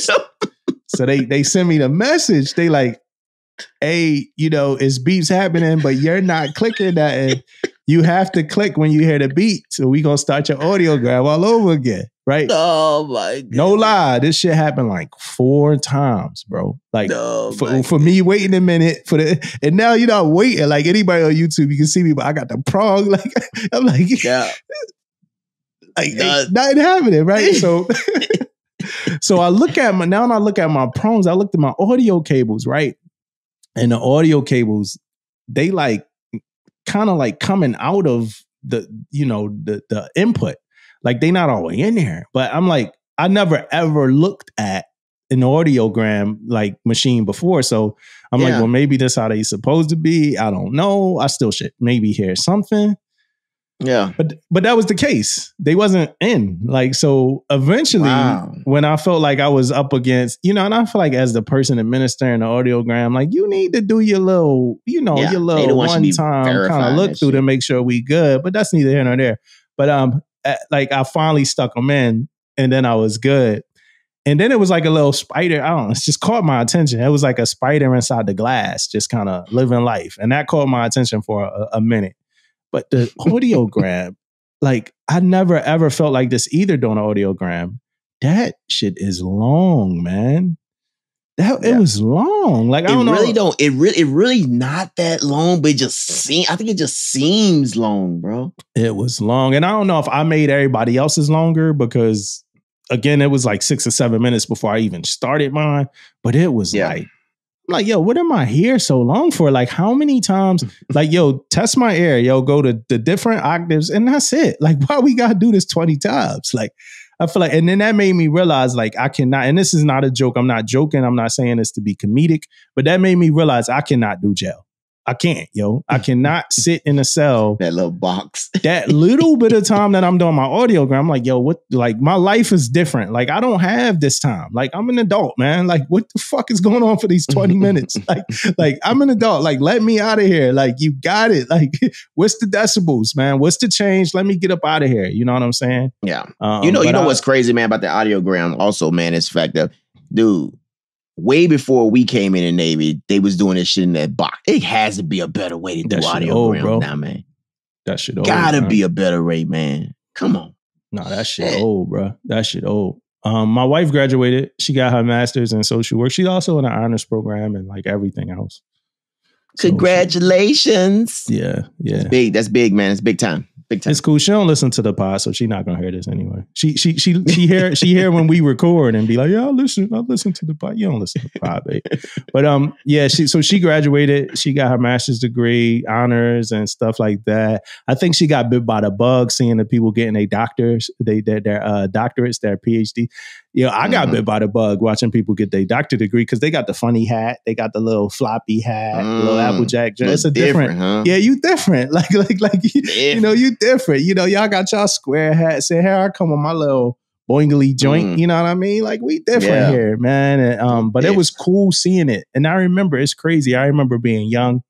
And you probably heard this too young, because I feel like, when people grow up in the same kind of circumstances. But I remember being young and being told like, yo, if you go to school to be a doctor, you're going to be in school forever. Like, yo, these people looked young, like it's not forever. I'm the age of people that's been doctors already for like 10 years or something like that. 8 years. Like it's not forever. Like you just gotta be on it. You just gotta get it. You know what I mean? Yeah, it's not forever. It's definitely not, man. You know, it was a couple older, people you could tell they was in their 40s. They come back and got but that's still not even like looking at life now, now I'm not 14 years old. Like your 40s is still not really that old. You know what I'm saying? Especially now, when you're right, man. Especially when you became a doctor. Your 40s might be old enough to make it from mopping floors at McDonald's to like, corporate, your 40s might be old to take that journey. You know what I mean? But like you a doctor already now, like you could go do what you want to do. And then some of them was minoring in like, some of them like double masters, double degrees. Like some people be like, hey, they got a master in social work and a master in like education or whatever. So they good. They going right to wherever they need to go, Yeah. The craziest thing about all this is my wife is right now studying for a cert, and that's why I like, man, college be pissing me off sometimes. you got your master's degree, but now you still really can't do much until you get this cert. You know, or the cert, or you could do more with it. But like I said, she got bit by the PhD bug, I think. She also had a party, a graduation party that she threw herself. You know, she kind of did it all herself, man. You know, so that was like a big deal. She made the treats and everything all herself. So that was a big deal for her, you know, and Good life stuff, is, man. Life is one of those things, man. Like I'm super proud of her, super happy for her, and just happy to be in the car while she's driving and watching her, you know, observe, you know, her life. I saw somebody say that recently, about like, yo, my picture perfect relationship is just having somebody to like be a fan of me, you know, and then like me being able to be a fan of that person too, you know. So we kind of trade off in moments of like admiration, I think, where it's like, damn, I'm sitting here watching her get her master's. You know, I know she was there for me, like when I made chief and senior chief, and super proud. Like she kind of take those things, like what more significance, I think, than me. You know what I'm saying? Because I look at some of those things like this is trajectory. Like this is what I'm working toward. This is what I've been kind of like working. This was it, you know. But and I'm happy to have her around. Like, yo, celebrate this moment. Like this, you know. So I'm happy for that. And I had to do that for her because she got so caught up in her party and, you know, stuff like that. I'm like, yo, baby, make sure you celebrate this moment. Like you worked for this. You went through a lot. You know, we lost a kid, surgery. Like it's a whole lot in this story or whatever like that. But speaking of like senior chief and chief, real quick, you know, the results did come out for senior chief, master chief. We wasn't here for that. So congrats to everybody. That I know a whole lot of people. I was like, Sam, I'm getting older. You know, I know a lot of people that's making it, you know, it's making me feel old, man. But shout out to all of them people that made it. All y'all. Shout out. Yeah, all for that sure, good man. work. Shout out, man. No doubt. Yeah, all that good work. All right, real quick. Let me get into Tom Cruise real quick. You know, this was an inescapable conversation, but Top Gun 2 came out, right? Yeah. Before all of that, I'm hearing that Sellers was a little upset with Tom Cruise when he was on the ship. They called him an asshole and stuff like that. That's to be expected. I don't think Tom Cruise is not an asshole. You know what I'm saying? So I'm sure that he was like an asshole. And I don't even know what an asshole, like, is somebody an asshole because they don't want to take a picture with him. Didn't want to sign an autograph, whatever the case may be. Yeah. Do you think he has to? Do you think he No, I don't. I don't think so. But I do think what I would have asked him to do, though, if he came on my ship, I asked him to give 15, 20 minutes and put him a little table up to talk to people or sign autographs or something. What are you going to talk to them about? Scientology? I don't know. I don't care about what Tom Cruise got to say. Yeah, maybe to sign autographs though. You know what I mean? To sign autographs or something. Set up a little table. You're right. He don't have. I mean, he can do what he want to do. He's Tom Cruise. I mean, he don't have to. You know, sign any damn thing. You know what I mean? So, but Tom Cruise is an actor who made some iconic movies. He's not somebody that I want to know more about.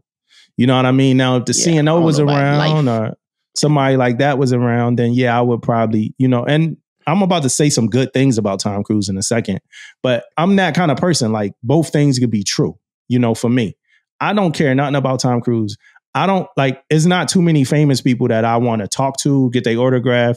I remember when John Krasinski came to the ship, and I really like John Krasinski a lot. Like everything he does, I like him in. I think he could have done a little bit.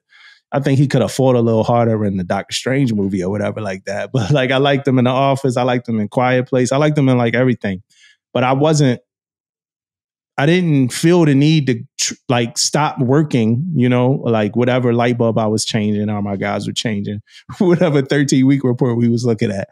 I didn't feel the need to take 2 hours on my day to try to get a picture with him or take his autograph. And that ain't a knock to nobody who did, you know what I'm saying? That's cool. But I just don't look at celebrities like that. You know, it's nothing that Tom Cruise could do to disappoint me outside of if he disrespect my wife. You know what I'm saying? Like, we got some problems, Tom. You know what I'm saying? We got some problems, man. You know what I'm saying? But I heard he went to a ship. He rubbed a lot of people the wrong way, which to me is to be expected because of what he did to that Mummy movie. You know what I mean? Like he went into that Mummy movie and changed the entire movie so they could Tom Cruise the movie out. And it like, you know, the Mummy, that was like a part of the AMC Monsters, like that was the Universal Monsters, like they were trying to create a universe, bro. Like with the Mummy, with the Wolfman, with like, you know, all of that stuff. And then Tom Cruise was the first out the gate. That's why they had like other characters in the movie, like Dr. Jekyll and Mr. Hyde. Like they had this whole thing, like Marvel, but Tom Cruise did this Mummy movie, and then it just killed the whole universe. Like I didn't even know that, man. Yeah, bro. Like I never heard, because they was like, yeah, Angelina Jolie gonna have her. They had great Benicio del Toro, Angelina Jolie, Tom Cruise. They had this whole thing lined up, ready to go. Russell Crowe. And like, it don't really look like Russell Crowe rebounded from that. You know what I mean? But Tom Cruise messed the whole universe up because he pretty much came into, Tom Cruise is bigger than whatever movie he plays in. Yeah. And I think that's why he does well with his franchise movies. Like the new Mission Impossible previews look incredible, right? But I think he does well with the franchise movies because it's already a Tom Cruise movie. Because like he came into the Mummy and that went from like a horror movie to like an action movie, I think. You know what I'm saying? And I didn't even watch it, but I you know, everything I saw had like Indiana Jones, Uncharted kind of like vibes where Tom Cruise was like a hero or whatever. Yeah. But now it's time for fairness. This Top Gun movie, we joked about it a lot, right? We did joke about it. Bro, it's recruiters setting up shop outside of the. I saw pictures. It's recruiters. They got cups. They got pamphlets. They setting up shop, bro. Hey, man. Hey, look. I don't know if this happened before when the first, you know, Top Gun came out. He did that, but man, that shit is funny as shit, man. I saw the pictures too, man. I'm like, what? Are they serious right now? I don't think it happened before. I think that we know the Top Gun effect now. So we gonna run with it, bro. But it's like the command. Did your command have like a Top Gun screening or anything? No. My command did. Like the observers, like it was like, yo, we looking for 30 people, you know, Top Gun to watch Top Gun. Pretty cool, right? You know, it was like, it wasn't like Tom Cruise was gonna be there. It's like, yo, I'm gonna just go to like a worse theater than like the IMAX that I might go see it or whatever the good theater is to go watch Top Gun. No, I'm gonna just go. You know, I with the like I pick. Well, before I get into like watching Top Gun, this is the conversation that I wanted to kind of get off on. Then like we about to juice this shit. You know, the Navy, we about to juice. Like if you look at the recruiting posters, they already got like the Top Gun logos. Yeah, I know, right? We've been waiting for this shit. You know what I mean? Recruiters, man. Y'all going hard out there, recruiters, man. We've been waiting for this moment, bro. And then I'm looking at Tom Cruise. Tom Cruise on a red carpet. He got fighter jets at the premiere. Like only Tom Cruise could do this, man. Only Tom Cruise could do this. He got fighter jets like at the premiere of his movie, man. Like people doing maintenance on him and everything. Like, you know, he's flying jets. Like he could fly, man. He's like an expert pilot now. Shit, who knows? He may be. Shit. Yeah, he's an expert pilot. And then on top of this, you know, he already like learned this movie's like 30 years. Like, well, the space between both movies like 30 years old. Tom Cruise learned how to fly, and then the cast had to learn how to fly. Like, so the scenes in the aircraft is them shooting them scenes. Like they flying, they're actually shooting those scenes, which I think is really super cool. Right. But again, the Navy recruiting off we gonna milk this. I'm looking at Jamie Britt from E14, and you know she a recruiter. I'm seeing everything she's sharing, so it's a lot of Top Gun, you know, stuff. You know, just coming out, and I mean, why not? You know what I'm saying? Why not? Why not? You are really giving out $25,000 to $50,000. You might as well freaking. You know what I mean? Yeah. Put that on there too. We had a post. Where the post said on the PTSF page, it said something about Top Gun is the reason why we got so many disgruntled swoles out there right now. You know what I mean? Like, because everybody wanted to be. I worked at the academy, and then whenever I talk to an officer, I'm like, "Yo, what do you want to do?" I wanted to be a pilot. Why? Everybody wanted to be a pilot. I saw a Top Gun. I wanted to be a pilot. What I'll say is this new movie will most likely have the same effect. All right, so so we talked about that. We talked about the Navy. Were you anticipating to watch this movie? I don't think so. Huh? I am gonna watch it, but I ain't gonna lie, I wasn't planning on watching it. I was gonna wait till it come to either HBO, some kind of streaming. I was gonna wait to watch it when it come on one of my streaming apps that I have. But I don't know, man. It depends on what you finna say. So first off, the Rotten Tomatoes score and everything, it was like the audience gave it like a 99% Rotten Tomatoes score, and then the critics gave it like a 97, and then it screened at the film fest, and it had a 6-minute standing ovation. So like all the reviews were like, all of the reviews was like, yo, whatever you expect out of this is better than your expectations, right? I'm reading reviews about like Tom Cruise saving cinema. I'm reading like it's like over the top, like kind of like reviews for this movie, right? I'm like, damn, that's like one of the best reviewed movies in a while. And then I thought it was cool because it wasn't Marvel. It's not Marvel. This a big deal, and it's still. I'm a fan of the movie star, So and like the person that Tom Cruise, Top Gun. Like I'm a fan of that still as well. Like it ain't too many people. It's not too many actors that we have that's doing that. I think we just lost one actually recently. We probably just lost a movie star. So I'm a fan of all that, but watching this be like the best reviewed movie that I've seen in a long time, like really over the top reviews. I'm like, yo, did Tom Cruise pay these dudes? This is just Top Gun. Like, ain't it? You know what I mean? But it's like, damn, so good, huh? So that was good. So that was decent to see that too. And then I know that, on top of all that, I know that they had this movie, right? For a long time. They had this movie for a long time. This movie was done like 3 years ago or some shit, right? It was done for a while, and the streaming services were actually trying to get it. Amazon, different services were trying to get it, but they held out because they felt like they had something special. So they wasn't giving this movie to any, like for a while. It's like, because COVID, right? Yeah, because of COVID thing. COVID and everything else was going to streaming. Everything else was going to streaming. But the Chris Nolan movie was like Tenet was like one of the few movies that didn't go to streaming during COVID. Chris Nolan was like testing the waters or whatever. But like Top Gun was like, no, we not. We wait until the theaters open up, and that's what we doing. So they held out. And I was like, I'm like, damn, like they being like real stern about holding out. I can understand why they did. And I understand why they wanted people to watch this. You should not watch this movie at home. Like, that's one thing I'll say. Like, do not watch Top Gun at home. Watch that shit in the theater, the biggest theater you could watch it in. I will say that. But let's all right. So I talked about the streaming services. We talked about military. It's another aspect of. So Tom Cruise. As a kid, I love Tom Cruise, and like all of the movie stars. Like, there's not many Tom Cruise movies that I didn't like, from like Cocktail to like Mission Impossible's, like every single one of them. I still love every Mission Impossible movie he plays in. But I know that Tom Cruise is somebody that people have issues with, and stuff like that, like due to some of the things that happened with different places he's been in and people catering to him and stuff like that, right? I know all of that. And I believe Tom Cruise probably is a narcissist and probably is an asshole and all of that other stuff, right? But I can separate that from me wanting to watch a movie, right? Yeah. So, but the thing about Top Gun, I will say, I'm not going to say anything about Top Gun really, right? The movie. But I will say that before the movie starts, it's his ass. Like he's sitting in the theater, like, hey guys, it's me, Tom Cruise. Yo, just put the movie on.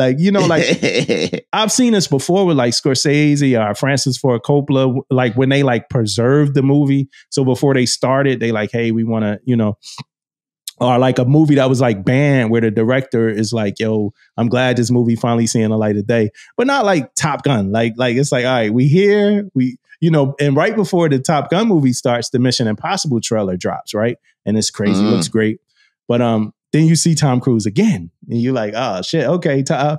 And he like, yo, I'm happy we made this movie out of love, and all of that.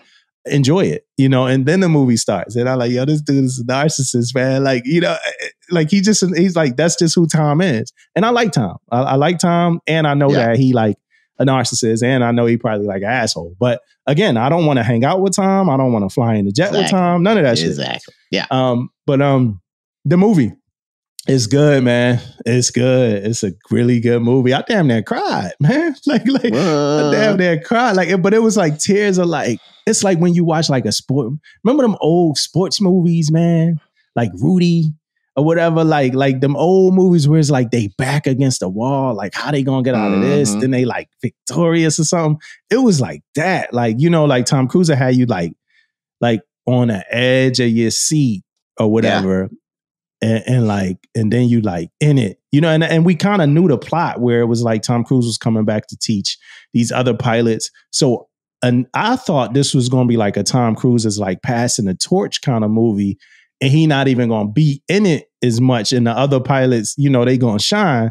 Yo, these other actors, they probably all had like at least 6 and at most like 18 lines apiece. Like this was a Tom Cruise movie, man. Like this wasn't like I really thought. I thought this was like, yo, all right, like remember Indiana Jones with Shia LaBeouf, like and Harrison Ford was like, all right, I'm like I'm gonna get this other. No, this was Tom Cruise. The movie revolved around his character. It was about him.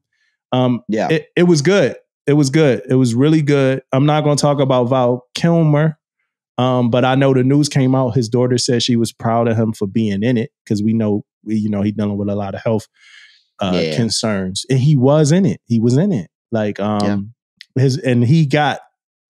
probably got the most important scene in the movie as far as the way the movie is driven. But I will say you should go see it as soon as you can.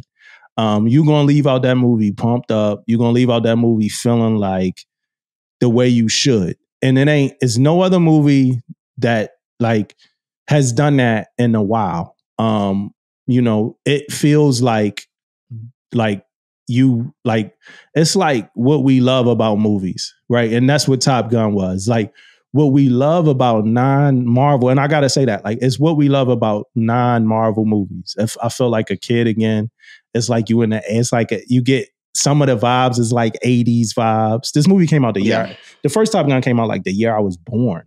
You know what I mean? But it's like, this was a good movie, man. This was a good movie. Tom Cruise is still a movie star. Tom Cruise is a damn superhero when it comes to Hollywood, in my opinion. Like he still has it. Like he still got it.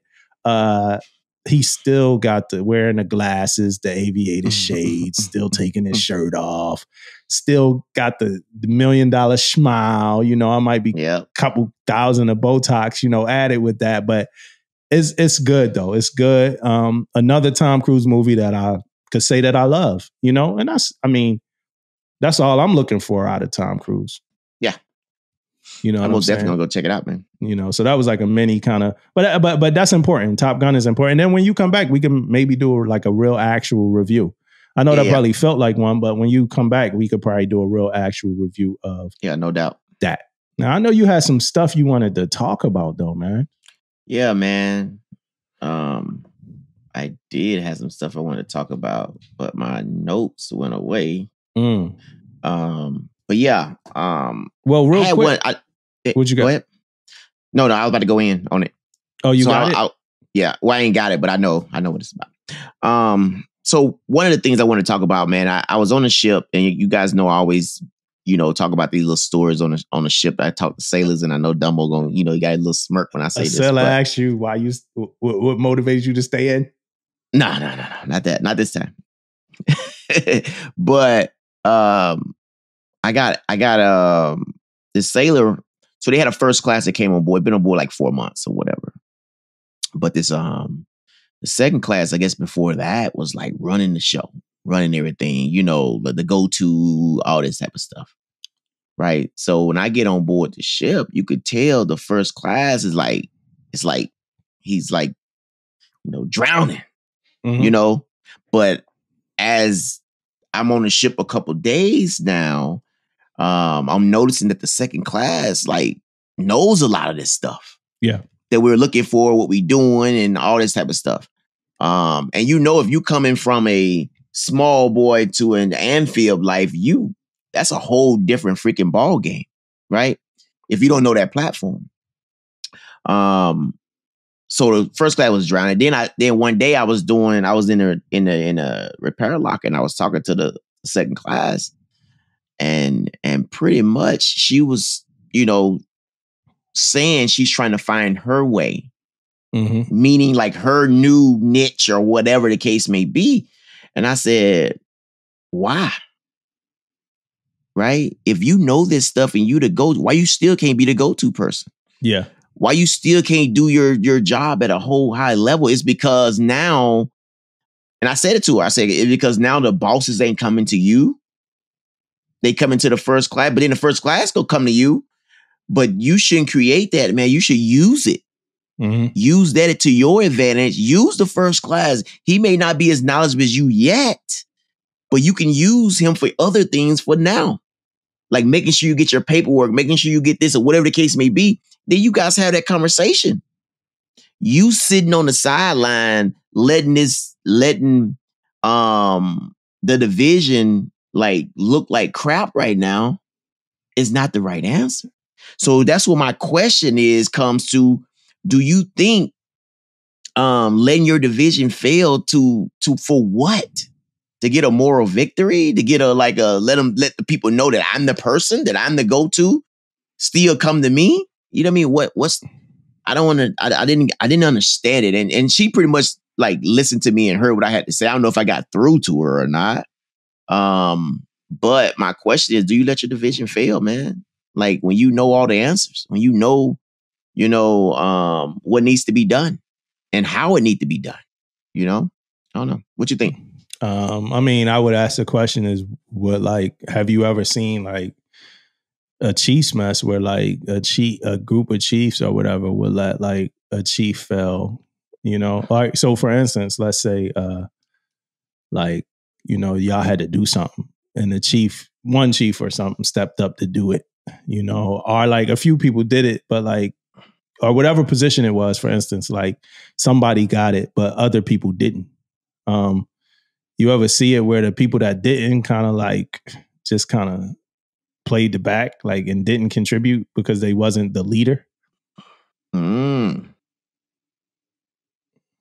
Yeah, I'm pretty sure.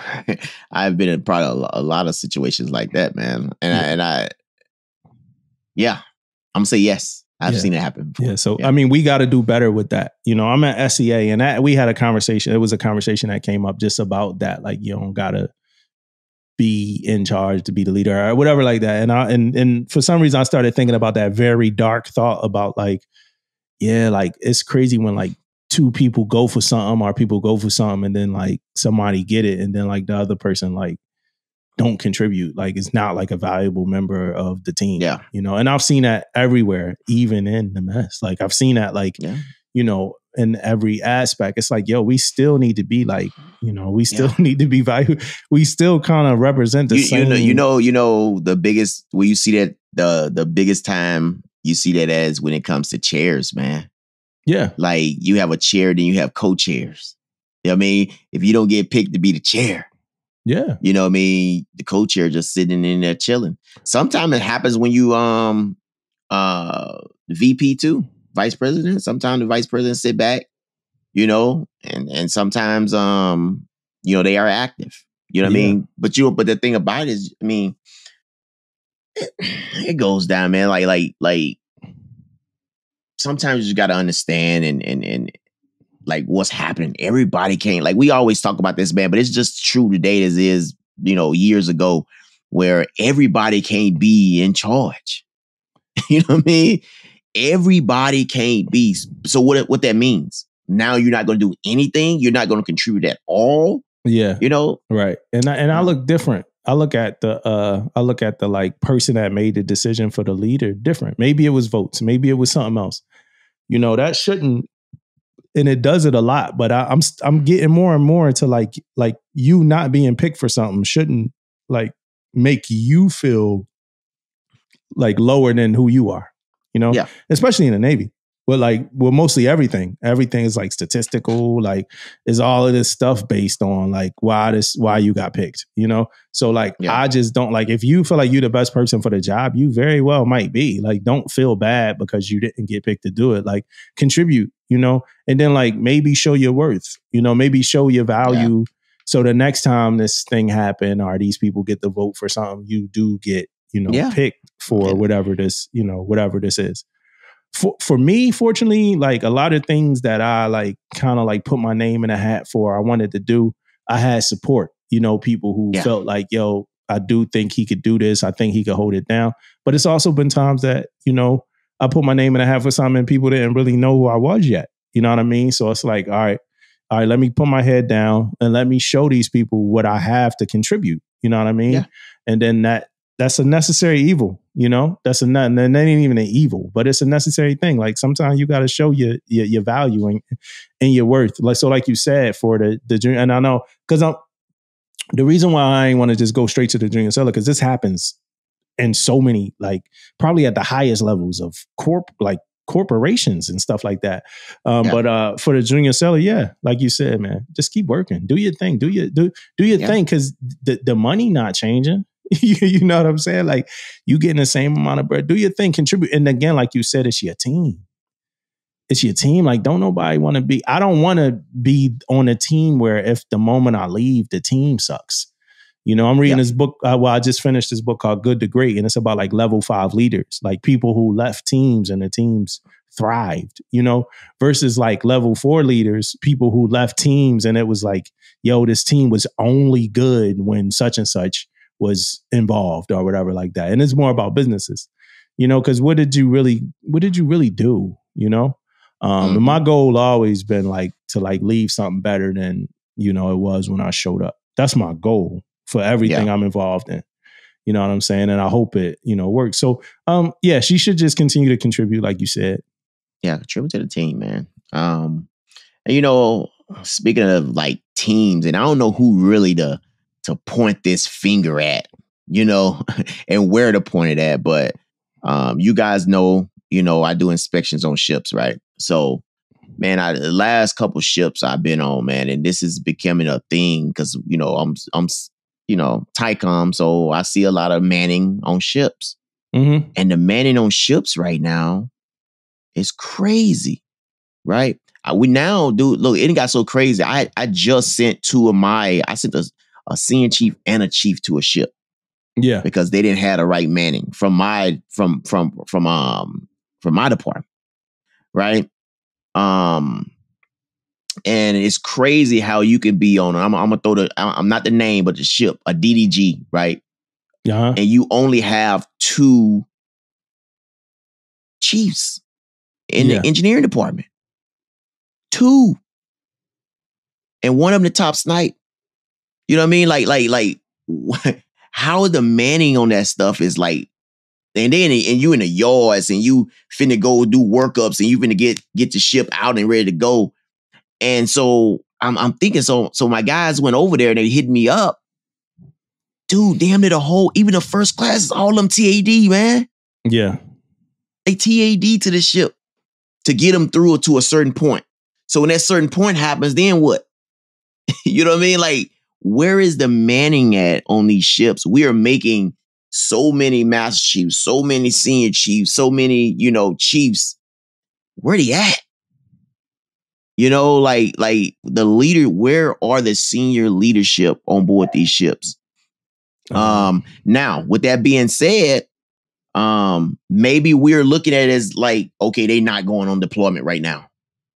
But guess what, man?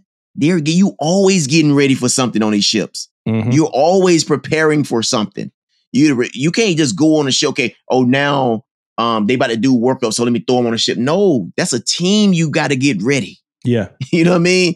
It's a cycle of building blocks. You start out walking, you go to jogging, then you go to running, and then you know what I mean. All this stuff. You can't just throw people in place and expect it to be a well-oiled machine. It's a team thing, right? Yeah.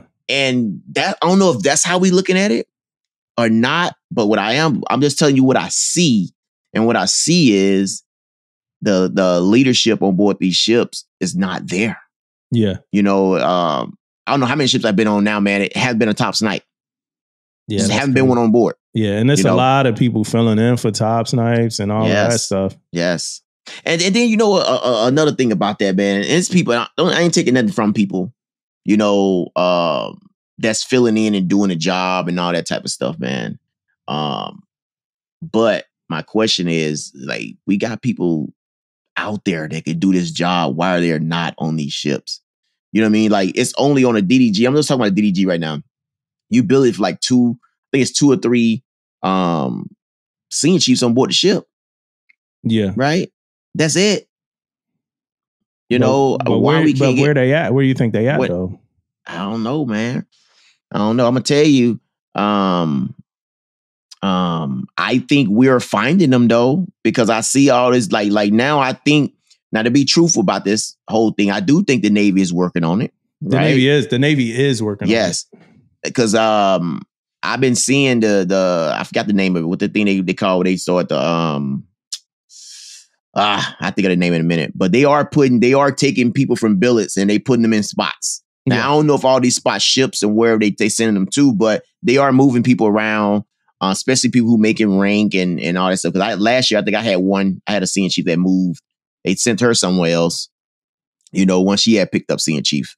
But then another thing I thought about, man, like, if you in the same, and I may be thinking outside, I'm just thinking out loud right now, man. Like, if you in the same Desrun or, you know, amphibious group or whatever, if you saw they manning and you saw they got 3 or 4 of the same rank on board the ship and they were supposed to be there, like 3 DCCs, you know what I mean, on the ship, why we can't in that little squadron or that Desrun that, you know, pull them and put them on a platform that we need them on?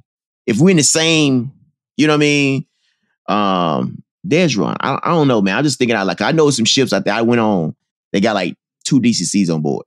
Why you got 2 DCCs on board the ship? And I went to another ship over here that don't have a DC2. You know what I mean? Not even a DC1, man. It's a DC2 and a DC8.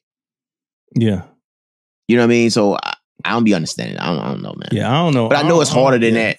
Yeah. I know it's harder than what I'm saying. I'm talking like it's real easy. I know ain't nothing real easy when you're talking about moving people around. But I don't know, man. I just be in my thoughts about that stuff, man. Why these ships don't, you know, and we see how many they be making, and we see people. I don't know. If you guys out there hiding in the bushes, man, y'all need to get out of there, man. Go out there and lead some sailors. I know if I had an option on seashore rotation, the Navy might be surprised about my decisions. I know that, you know. That speaks to what you're talking about, but I'm not going to travel to that, like to what you talk about. But I just know if, like, you know, if somebody was to really ask me, like, yo, instead of doing like three years, you know, on shore duty, like, what you feel like you need, you know? And I know I could probably be like, yo, I feel like I need like 1.5 years. I feel like I need like a year, and I go back to a ship. You know, well, would you feel like you could do straight on a ship? I don't know, like, give me like 3, and then give me like 6 more months out off the ship, and then I'll go back to a ship for another 2 years, you know, purge. Yeah. I like the ship life. I love it, man. Like, it's a lot of parts about being on a ship that I really love. Shore duty, the perks to shore duty is like being able to go home and every night, and like some of the jobs are a little bit more easy, you know, to do and stuff like that. But honestly, I like being on a ship. I like being on a ship. Yeah. You know, mandatory feels different on a ship than shore duty. You know what I'm saying? Like, shore duty mandatory to me is like come on, like, what are we doing this for? You know what I mean? Like, this mandatory, that's mandatory, this mandatory. Like, on a ship, mandatory feels different. Yes, it's a lot, you know, like we talk about how busy it is and stuff like that. But, and I know we compared the two, but I like ship life more. I like ship life more than I like ship life more too, man. Tell you the truth. Now, with that being said, shore duty I feel like is needed though. It's necessary. You know what I mean? It's definitely necessary. But you're right. I don't think I will need it 3 years. I mean, I can do probably less than 3 years. And that's another reason why I feel like mandatory like is different, because it's like when you just coming off a ship. Like, you just coming off a ship and everything that comes along with being on a ship, then you get the shore duty, and then you got like people making everything mandatory. Like, yo, come on, man. Yeah. Come on, man. You know what I'm saying? Like, and that's what I mean. Like, it's like, I remember somebody telling me, like, when I was a junior seller, they was like, I can't wait to go to go back to sea. And I'm like, why, man? We out here on shore duty and all that. And the person was like, because like at sea, it's like real bullshit to have to deal with. He's like, the bullshit we deal with here is fake bullshit. Like, he's like, I can't wait to go back to the real bullshit to complain about. Made up bullshit. It's like, yo, we just make it up. Like, yo, when I was at the Naval Academy, man, we had in-serve, bro, on a yard patrol craft. Every year we would have to do in-serve on like 4-yard patrol crafts, right? And as necessary as that is, it's like, now, mind you, we on shore duty, and now we got in-serve every single year. But as necessary as that is, it's not in-serve on a ship like a DDG. It's in-serve on a boat that we know is in a horrible condition. like, you know, but I mean, that's what it is. Yeah, man, for sure. Yeah, that's that. Hey, I have a thing, man. I wouldn't mind joining the Space Force, man. Like, if I could choose to go to the Space Force, I would. You know what I mean? I don't think the Space Force is a joke. I think it's a real thing. If I could choose to be a guardian, you know, I would be a guardian. You know, I would want to finish my naval career first, though, and then go back as like the salty, like, yo, he used to be he was this guy. Maybe get like a little scar on my face, man. Like, I used to play the video game Mass Effect. So I like look hardened or whatever like that. But I would definitely want to join the Space Force. They grooming standards seem a little cool. They grooming standards seem straight. The government's starting to talk about UFOs a little bit more. They starting to like kind of like have public conversations about that. You know, I wouldn't mind. I watched enough, like, so many movies, Star Trek and all that. Like, I know eventually that's where we're going to be doing a whole lot, like in space, intergalactic, whatever it is. And I wouldn't mind being a part. I mean, maybe. You think it's a chance that we're not? Man, I don't know. I'm still not sold yet on those space stuff yet, man. But how not? It's like it's an unturned stone, and everybody across the world's like thoughts. We got Richard Branson, we got Elon Musk, we got Jeff Bezos, all traveling to space. Like, these billionaires traveling to space. Trump, kind of like writing off on the Space Force. The government now having like open like conversations about UFOs. All of that stuff ain't just like random at this point. Yeah. I mean, I got you, man. I got what you're saying. I'm talking about like me personally. I'm not sold on it yet. Like I do see things though, right? I see what's going on in the world. Yes, I do. Yeah. But do I want to join? No. I love it. I love it. What they doing right now? Ain't it people in the Space Force right now? Yeah. What they doing? But I don't know, man. I don't know. Maybe somebody want to let us know what they doing, because I don't know what the hell they doing. Standing up commands and stuff. I know they got like the grooming standards and stuff coming out and stuff like that. But it's like, what, like, yo, if I'm like, it's like this, like, yo, don't send me to a ship. Don't put me on no jet. I'm Space Force. Like, you know what I'm saying? Like, I don't care if it take us 20 years to, go up there. I'm Space Force, man. Hey, we need you to go TAD. How going TAD to a ship going to help me with what we got going on? Like, I'm Space Force. Send me to NASA. Send me somewhere like that that's going to like be rewarded. I'm Space Force. I can see it now. Hey, senior, we need you to go TAD. Work with the EMs on USS. What? I'm Space Force, man. Leave me alone, man. Leave me alone. Well, we're going to be in the buildings for another 15 years till we get our first, craft that's dedicated to like, okay, I'm in the building for 15 years. What programs we need to put together? Like, I can run MWR, you know what I'm saying? Like what we got? What y'all want? Y'all want Chick-fil-A for breakfast? Like, what are we doing? I'm Space Force, man. Leave me alone. No longer a EM. I'm space. Yeah, for real. But honestly, I wouldn't mind doing it. I wouldn't mind doing it, man. I wouldn't mind. It'd be crazy though. It'd be something new too. Nah, yeah, I definitely wouldn't mind doing it. Did you see Doctor Strange? I did. What'd you thought about it? It's okay. And I'm gonna tell you, first off, I watched it in a theater, man, that freaking do all this. Like, it was like freaking 4X? simulator, dude. Like 4X or whatever? Yeah. So I wasn't a big fan of that shit either. Getting water Like, splashing your face and all that? At first, it was okay. You know what I mean? In the beginning, like, oh, little water droplets. And yeah, he's splashing water. all this all over the place, man. I'm like, in the first like 5 minutes, that was cool. Yeah. The whole freaking movie? Nah, Yeah. it wasn't cool. But I mean, the movie was okay, man. Like, kids loved it. You know, all that good stuff. But me, I'm like, it was okay. Yeah, I thought it was cheesy a little bit. I thought some of the decisions made was like cheesy. I'm not gonna say it was a bad movie, but to me, I wouldn't put it in my top Marvel movie list, especially what I was expecting from it. I just felt like they used the director like Sam Raimi. I don't want to get too deep into this because we're not a movie pod, but I feel like the director was on brand with who he is as a director. I didn't see that fitting into like what I wanted out of a Marvel movie, and I felt like he don't take I feel like the director does not take superhero movies serious, even though he did Spider-Man some years ago. But I feel like after watching Doctor Strange, I feel like Doctor Strange didn't take itself serious, but it wasn't like the way Thor didn't take itself. The last Thor didn't take itself serious. Yeah. This one was like almost like to me, like a insult to like comic book films. But that's what I thought. It was a lot of cheesy stuff. Wanda was amazing. Everything about Wanda was incredible. Everything about Scarlet Witch was good. It just was some cheesiness in that movie that I felt like wasn't what it should have been.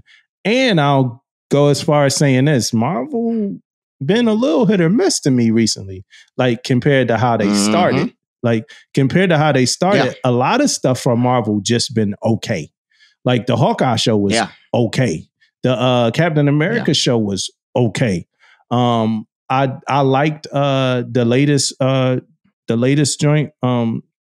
Oscar Isaac, the little mummy. The I forgot the name of it. Moon Knight or something. I liked Moon Knight. Right. I liked Moon Knight. I haven't watched. I lost it for a minute, man. I got to get back into it, man. I watched like first couple episodes. I'm like, and it was I don't know. I like Moon Knight because Oscar Isaac, right? Captivated by his ability to act and how he could go in two different roles and two different personalities and all of that. But outside of Oscar Isaac performance, to me, Moon Knight was okay. You know, so I feel like Marvel been okay. And I get it. These the shows or whatever like that. But when you come back out with the Doctor Strange movie and that's okay. Now this is a movie. You know what I mean? So, and then they like promoting like She-Hulk. Like She-Hulk is, I'm telling you now, it's going to be okay. like She-Hulk ain't about to be, you know, and I get it. Like TV shows can be lighthearted and all of that, but like She-Hulk, it's going to be okay.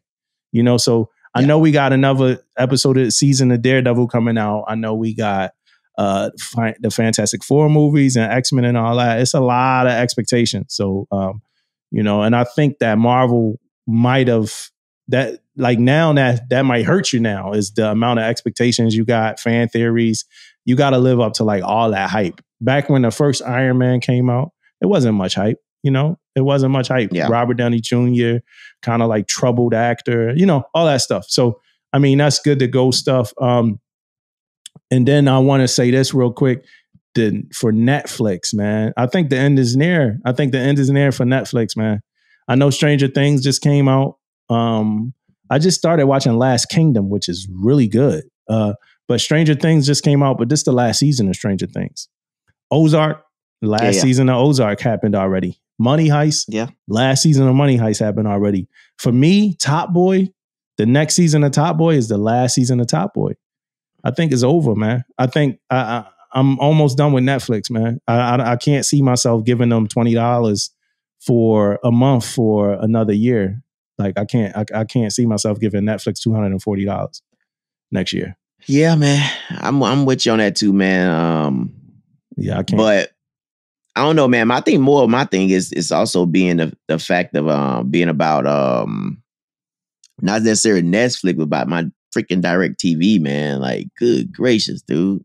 No, like I'm half of the time I ain't even watching that shit. Yeah, you know what I mean? I'm paying all this damn money until sports time. If I was you, I wouldn't do it. I mean, if it went for NBA Yeah. Yeah, if I was you. You got Netflix, right? Yeah, I got Netflix. Yeah, I just watched Candy. Yeah, I got them all. Yeah. I got damn near all of them. Yeah, but the rest of them seem like they starting to have more. Like I just watched the show Candy on Hulu. I love that show with like Jessica Biel. It was a good show. It was like 5 episodes or something like that. Real good show. I did start watching Last Kingdom on Netflix just because I wanted to see what it's about. It is good, but I mean Netflix ain't really doing it for me no more. So it's probably time to go ahead and knock that off. They used to be even for stand-up, it used to be, all right, Netflix, the stand-ups, they kind of like, it's a lot more rules to like stand up, and they not doing what they used to do to me anymore. So stand up is kind of done. Netflix now starting to transition, honestly, to like a reality TV network. You know what I mean? Like it's a lot of reality shows. Yeah, I see a lot of that shit too. That's good. I know they probably looking at Squid Game. Like we could just ride it off Squid Game. But when I saw the Korean Money Heist, that's when I'm realizing like, yo, it's almost over for Netflix, man. It's almost over for Netflix. It's almost over for Netflix, done, man. Bro. Did you ever watch Money Heist, bro? Yeah. Okay. I love Money Heist. Yeah. So they remake. Yeah. They did they remaking it like a Korean version. All right. So it's a near and dear story to my heart that I can't tell. However, I could say this: the Navy is like can be a social vacuum, like for me. To me, when you go on a ship and stuff like that, sometimes you are not able to develop like relationships like outside of your military like core or whatever like that, right? So some people, they don't really have that many civilian friends or relationships with civilians. Some people, yeah, and then they. You kind of grow in this place and then you leave that ship. You go to another command and then you make friends with those people and stuff like that. Fortunately for me, a lot of my friends from high school and my first command are still my friends. But like more so high school. Like a lot of my friends from high school are like still my friends. But a lot of people they're not really able to make like, great relationships. So like I feel for somebody who has not been able to make a friend in like 20 years of being in the military, And we talked about friendship like in one of our very early episodes. And I remember telling a story about my boy, Chris Gomez, who I have not spoken to in years, but that's a friend of mine. If he ever calls me, I'm there, but I ain't speak to him in years. But he was like, I don't make friends in the Navy because like in 2 years, you're not ever going to see them again, And that was like a little bit before social media started popping off. And I just thought that was devastating. Like, yo, how would somebody ever say that? But it was like true reality. You know what I'm saying? But basically, I just think you have to forge those relationships and you got to keep them things thriving and keep them alive. Because like I said, I just feel for anybody who looking at that retirement window and like, damn, I gave all of this to this and I ain't have any outside relationships or friends and stuff like that. You know, do you have like friends from the Navy? Yeah. I mean, I got friends from the Navy. But you brought up the fact about the high school friends too, man. Like those guys, I still consider them my friends, but I don't really talk to them as much. But you're right. Social media help me out a little bit with that, though. I always can like hit them up, like, "What's good? What's going on?" Me every now and then. But it ain't like if I was there. You know what I mean? Relationship. But Navy though, yeah, I got friends, man. I mean, when especially come from ships, man, I got people I still talk to. I haven't been on work with them in years and years and years ago, and we always like chatting it up about some or hit me up with a phone call. And a lot of times, man. Those are the relationships that you relate to more because a lot of times they do call you. It may not start off about friend shit.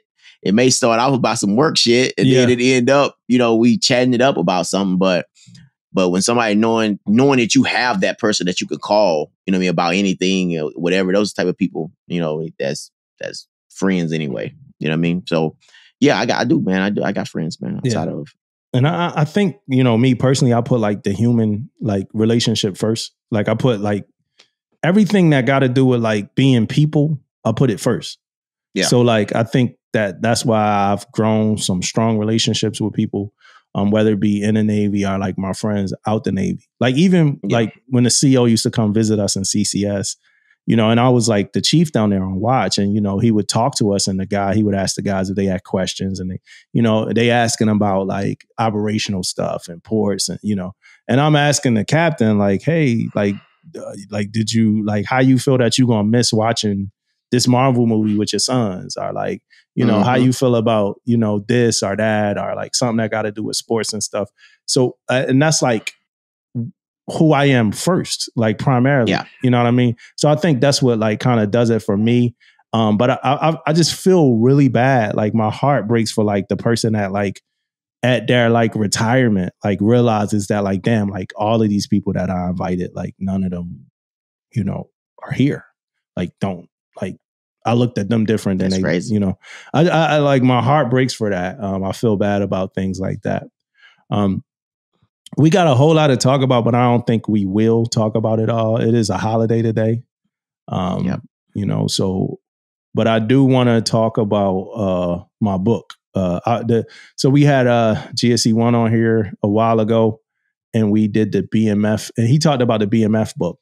So after he talked about it, I read it. It's a good book, man. It was a good book. It felt like I was like watching like a documentary or something, like a mystery kind of documentary. It's gangsters, man. Drug dealers. It got to do with the Rico stuff, and there's some stuff like happening like that right now with like musicians, like outside of like the scope of Navy stuff. But like it got to do with like Rico, and like how like they really couldn't get Meech for much, so they had to go Rico because like Meech hands was pretty clean. And it's just crazy how much money these people was like seeing. Like these dudes getting caught with like 56, you know, kilos of cocaine, or like getting found, like you go in the house and you find $200,000 in like a dresser or whatever like that. Like this is like big money, big time, you know, big stuff, like organized crime. It was real good, a really good book. And I know like in America and probably other places throughout the world, we kind of like, I'll make up a word, we kind of heroize like criminals or whatever. This book didn't do that. It just kind of documented like the rise and fall of BMF, really the fall, like started with like, you know, the book kind of started at, you know, when Wolf, who was like Puff's, you know, I don't know if our demographic knows any of this, but like, you know, one of Puffy, like P. Diddy, his old bodyguards, Wolf, got killed or whatever in Atlanta. And like the word around town was like BMF was involved. And that's where the book starts there. And it goes like throughout like the different like stash houses. It's verses in there. It's a whole story in there about Jeezy. And like what he had to do with, you know, BMF, and like how his involvement in music, Meech, you know, all of the stuff that like if you from the South or if you a part of hip hop, you kind of know the BMF story, a little bit about it. But it had me going back. I like when books make me go like watch something. Like the book had me watch the YouTube video with BMF. They like in Florida, Miami, chilling with the mayor. You know what I mean? Like these dudes, these drug dealers. Like, you know what I'm saying? Like, and they're here. You know, are they breaking onto the scene for like music and stuff like that? Yeah. It also talked about Meech's like his personality, his leadership ability, and stuff like that. Like, so it definitely was a good book. I definitely would recommend it to anybody that's like a fan of the crime genre, because this is like real crime. Anybody that's like a fan of Narcos and stuff like that. It's just crazy to me how these dudes got all this money and they not even like the actual supply. Like they have, I know, right? They was getting their drugs from the Mexicans or whatever. Yeah. You know, so they got that whole entire, you know, and these dudes, BMF, they in Atlanta, they in Cali, they in Detroit. They's like all over the country with this. You know what I mean? And then you still have a supplier somewhere else. You know what I mean? Yeah. And like how much money big they money. Get. Yeah, yeah. Like that's crazy. You know what I'm saying? Yeah. But that was good. That was a good book. I recommend it to anybody. Like I said, that's like that, like crime documentaries and crime stuff. Journal for Jordan. Movie review of the week. Journal for Jordan. Journal for Michael B. Jordan. Yes. You got me with this one, bro. There was most definitely a tear jerker right here. Didn't get me though. It didn't get me. This? No. But dude, it was some moments in that freaking movie though that you gotta go to Warrior Toughness, man. Yeah. You should go to Warrior Toughness, man. One thing about me, man, I don't have a tear bank, so I don't cry about movies and stuff like that. But cool. The hair, it had some scenes in there where my hair was standing up on my arm, though, man. Like, that's the type of stuff you like. That's the type of stuff you like. Yeah. But but of course, I watched it with my wife. Yeah. So yeah. Yeah. I might have just brought her a box of tissues, man. She was crying? Boo! What? Yes. So yes, I mean, it did put me in like a loving. It reminded me of like when me and Angeline, like some of our early dating experiences with me being in the military and her being civilian. Yeah. Like it reminded me of some of our early dating experiences, man. It reminded, and I know I'll tell her, like, she reminded me like of stuff me and Ella that went through before too, though, man. Like the talks and stuff like that, me and Ella be having. It was like I was pouring that Ella as you know what I'm saying. We look at the movie, so it was good, man. I like it. I like the movie, man. So to get into the movie a little bit, man. That balloon scene was deep too. Mm-hmm. Where the son was doing the peekaboo part. He was doing a peekaboo, and then she looked out the window and saw the balloons. Yeah, you know what I mean, or whatever. That was a pretty deep scene right there. Denzel, right? Denzel directed. Denzel was Michael B. Jordan is the star, and the young lady is, first of all, she's a beautiful woman. I gotta get her name. I don't know her name. I'll get it later and then say it. Yeah, she did a great job, man. A great job in this movie. Also, both of them did, man. Like it was a good movie, man. I mean, Shantae Adams for anybody interested. Shantae Adams, yeah, she did a really great. All right, so what's this movie about? Let's get into what this movie's about. Okay, so the movie was about, I guess, her husband, which is Michael B. Jordan, was in the military. He's in the army. So first off, in the beginning, you kind of like the family always, trying to set him up with dates and things like that. So she ended up, he was like the,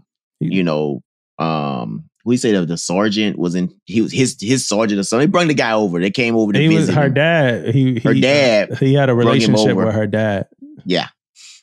Had a relationship. So he come over to the house their first time they're meeting.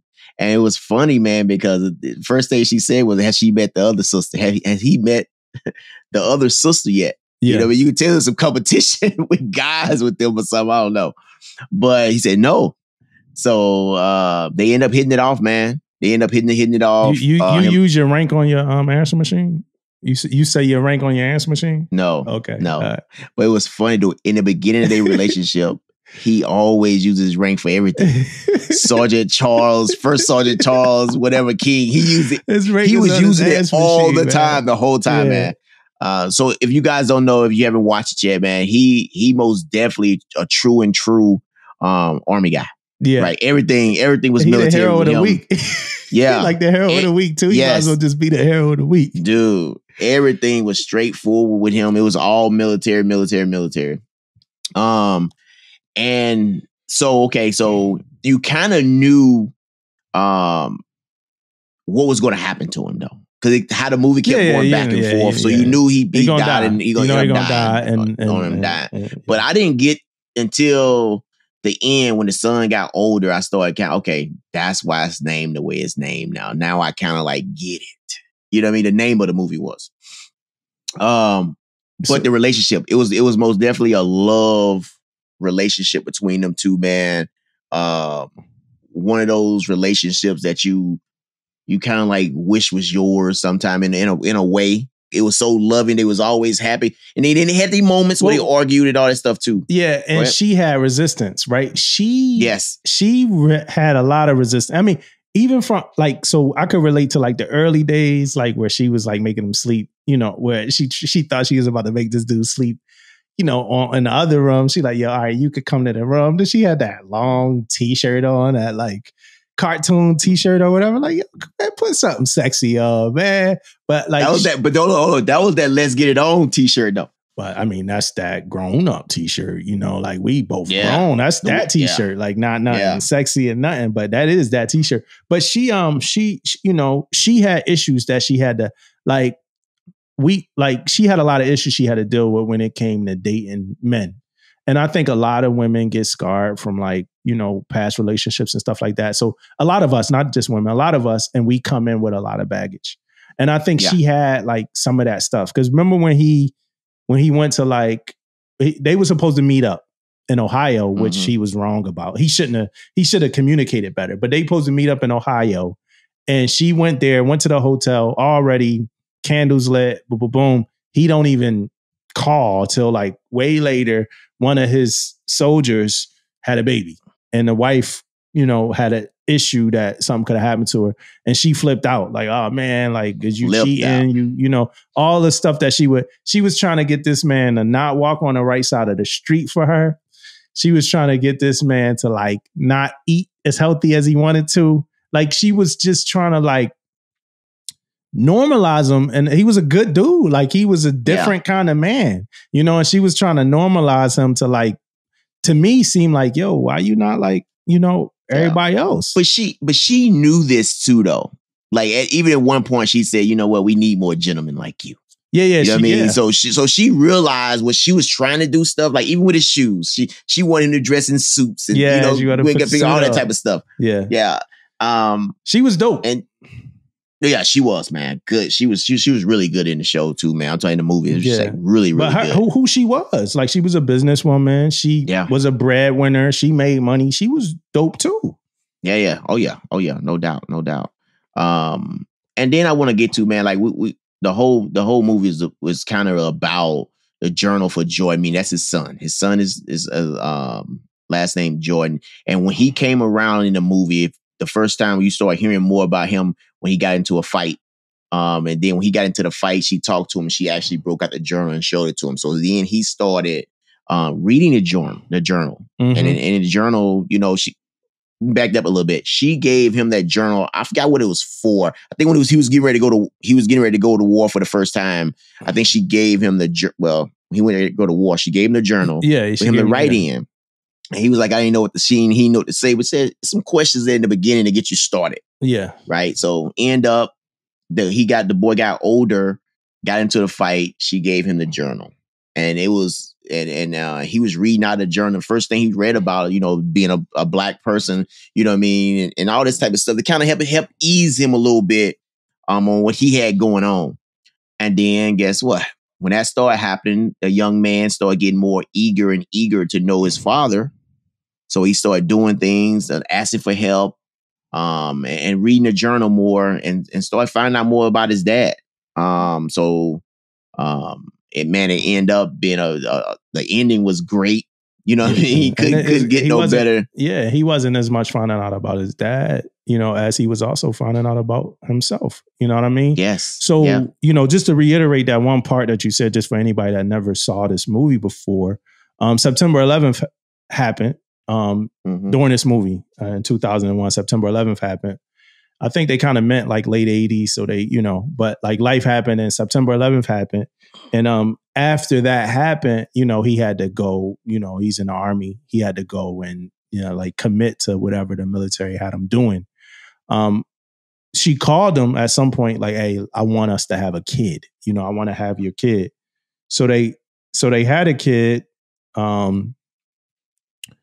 They had a kid and he had to go back again. And before they went back, so this is Charles and, Charles and his girl, because they never got married, but they had a kid. And before they went back, she gave him a letter before he left again to write. She gave him a book to write like different things in a journal for his son, Jordan. And, he did.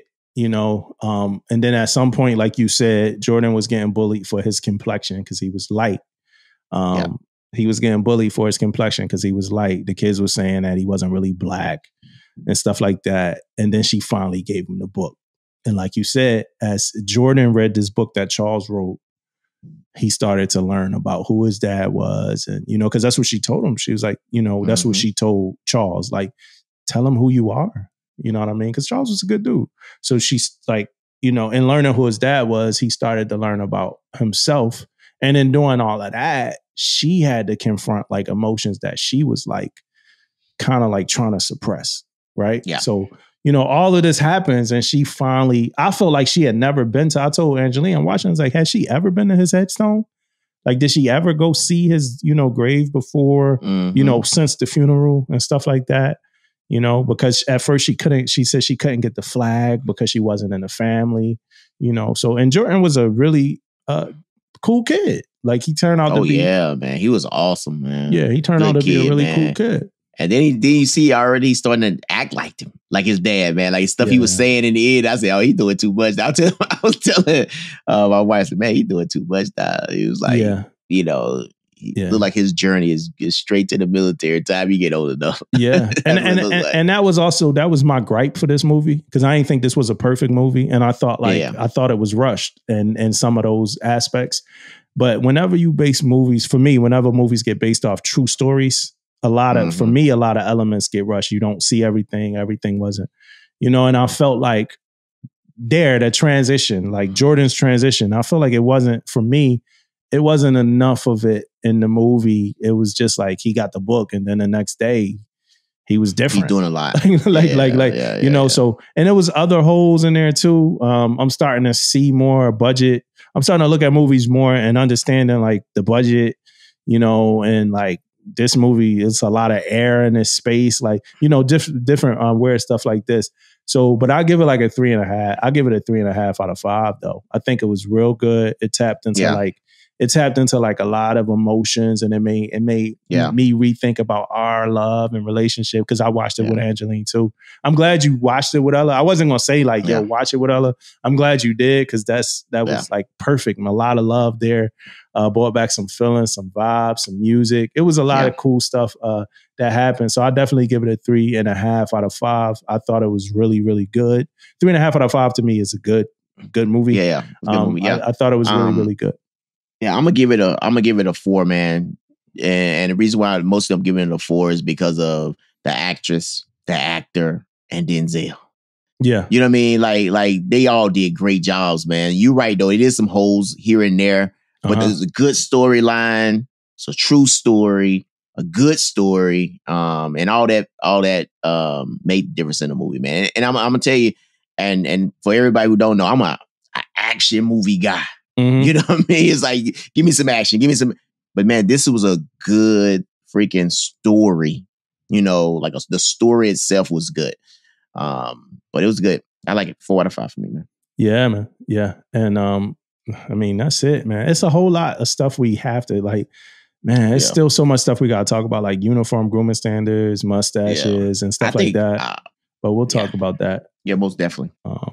Yeah, man, it was good. Yeah, I want to have a whole conversation about how the black socks, messed my feet up with the black boots and stuff like that, and how we just don't know enough. You know what I'm saying? So I do want to talk about all of that stuff. But I feel like we've talked for a while, and I feel like I'm super happy to be back.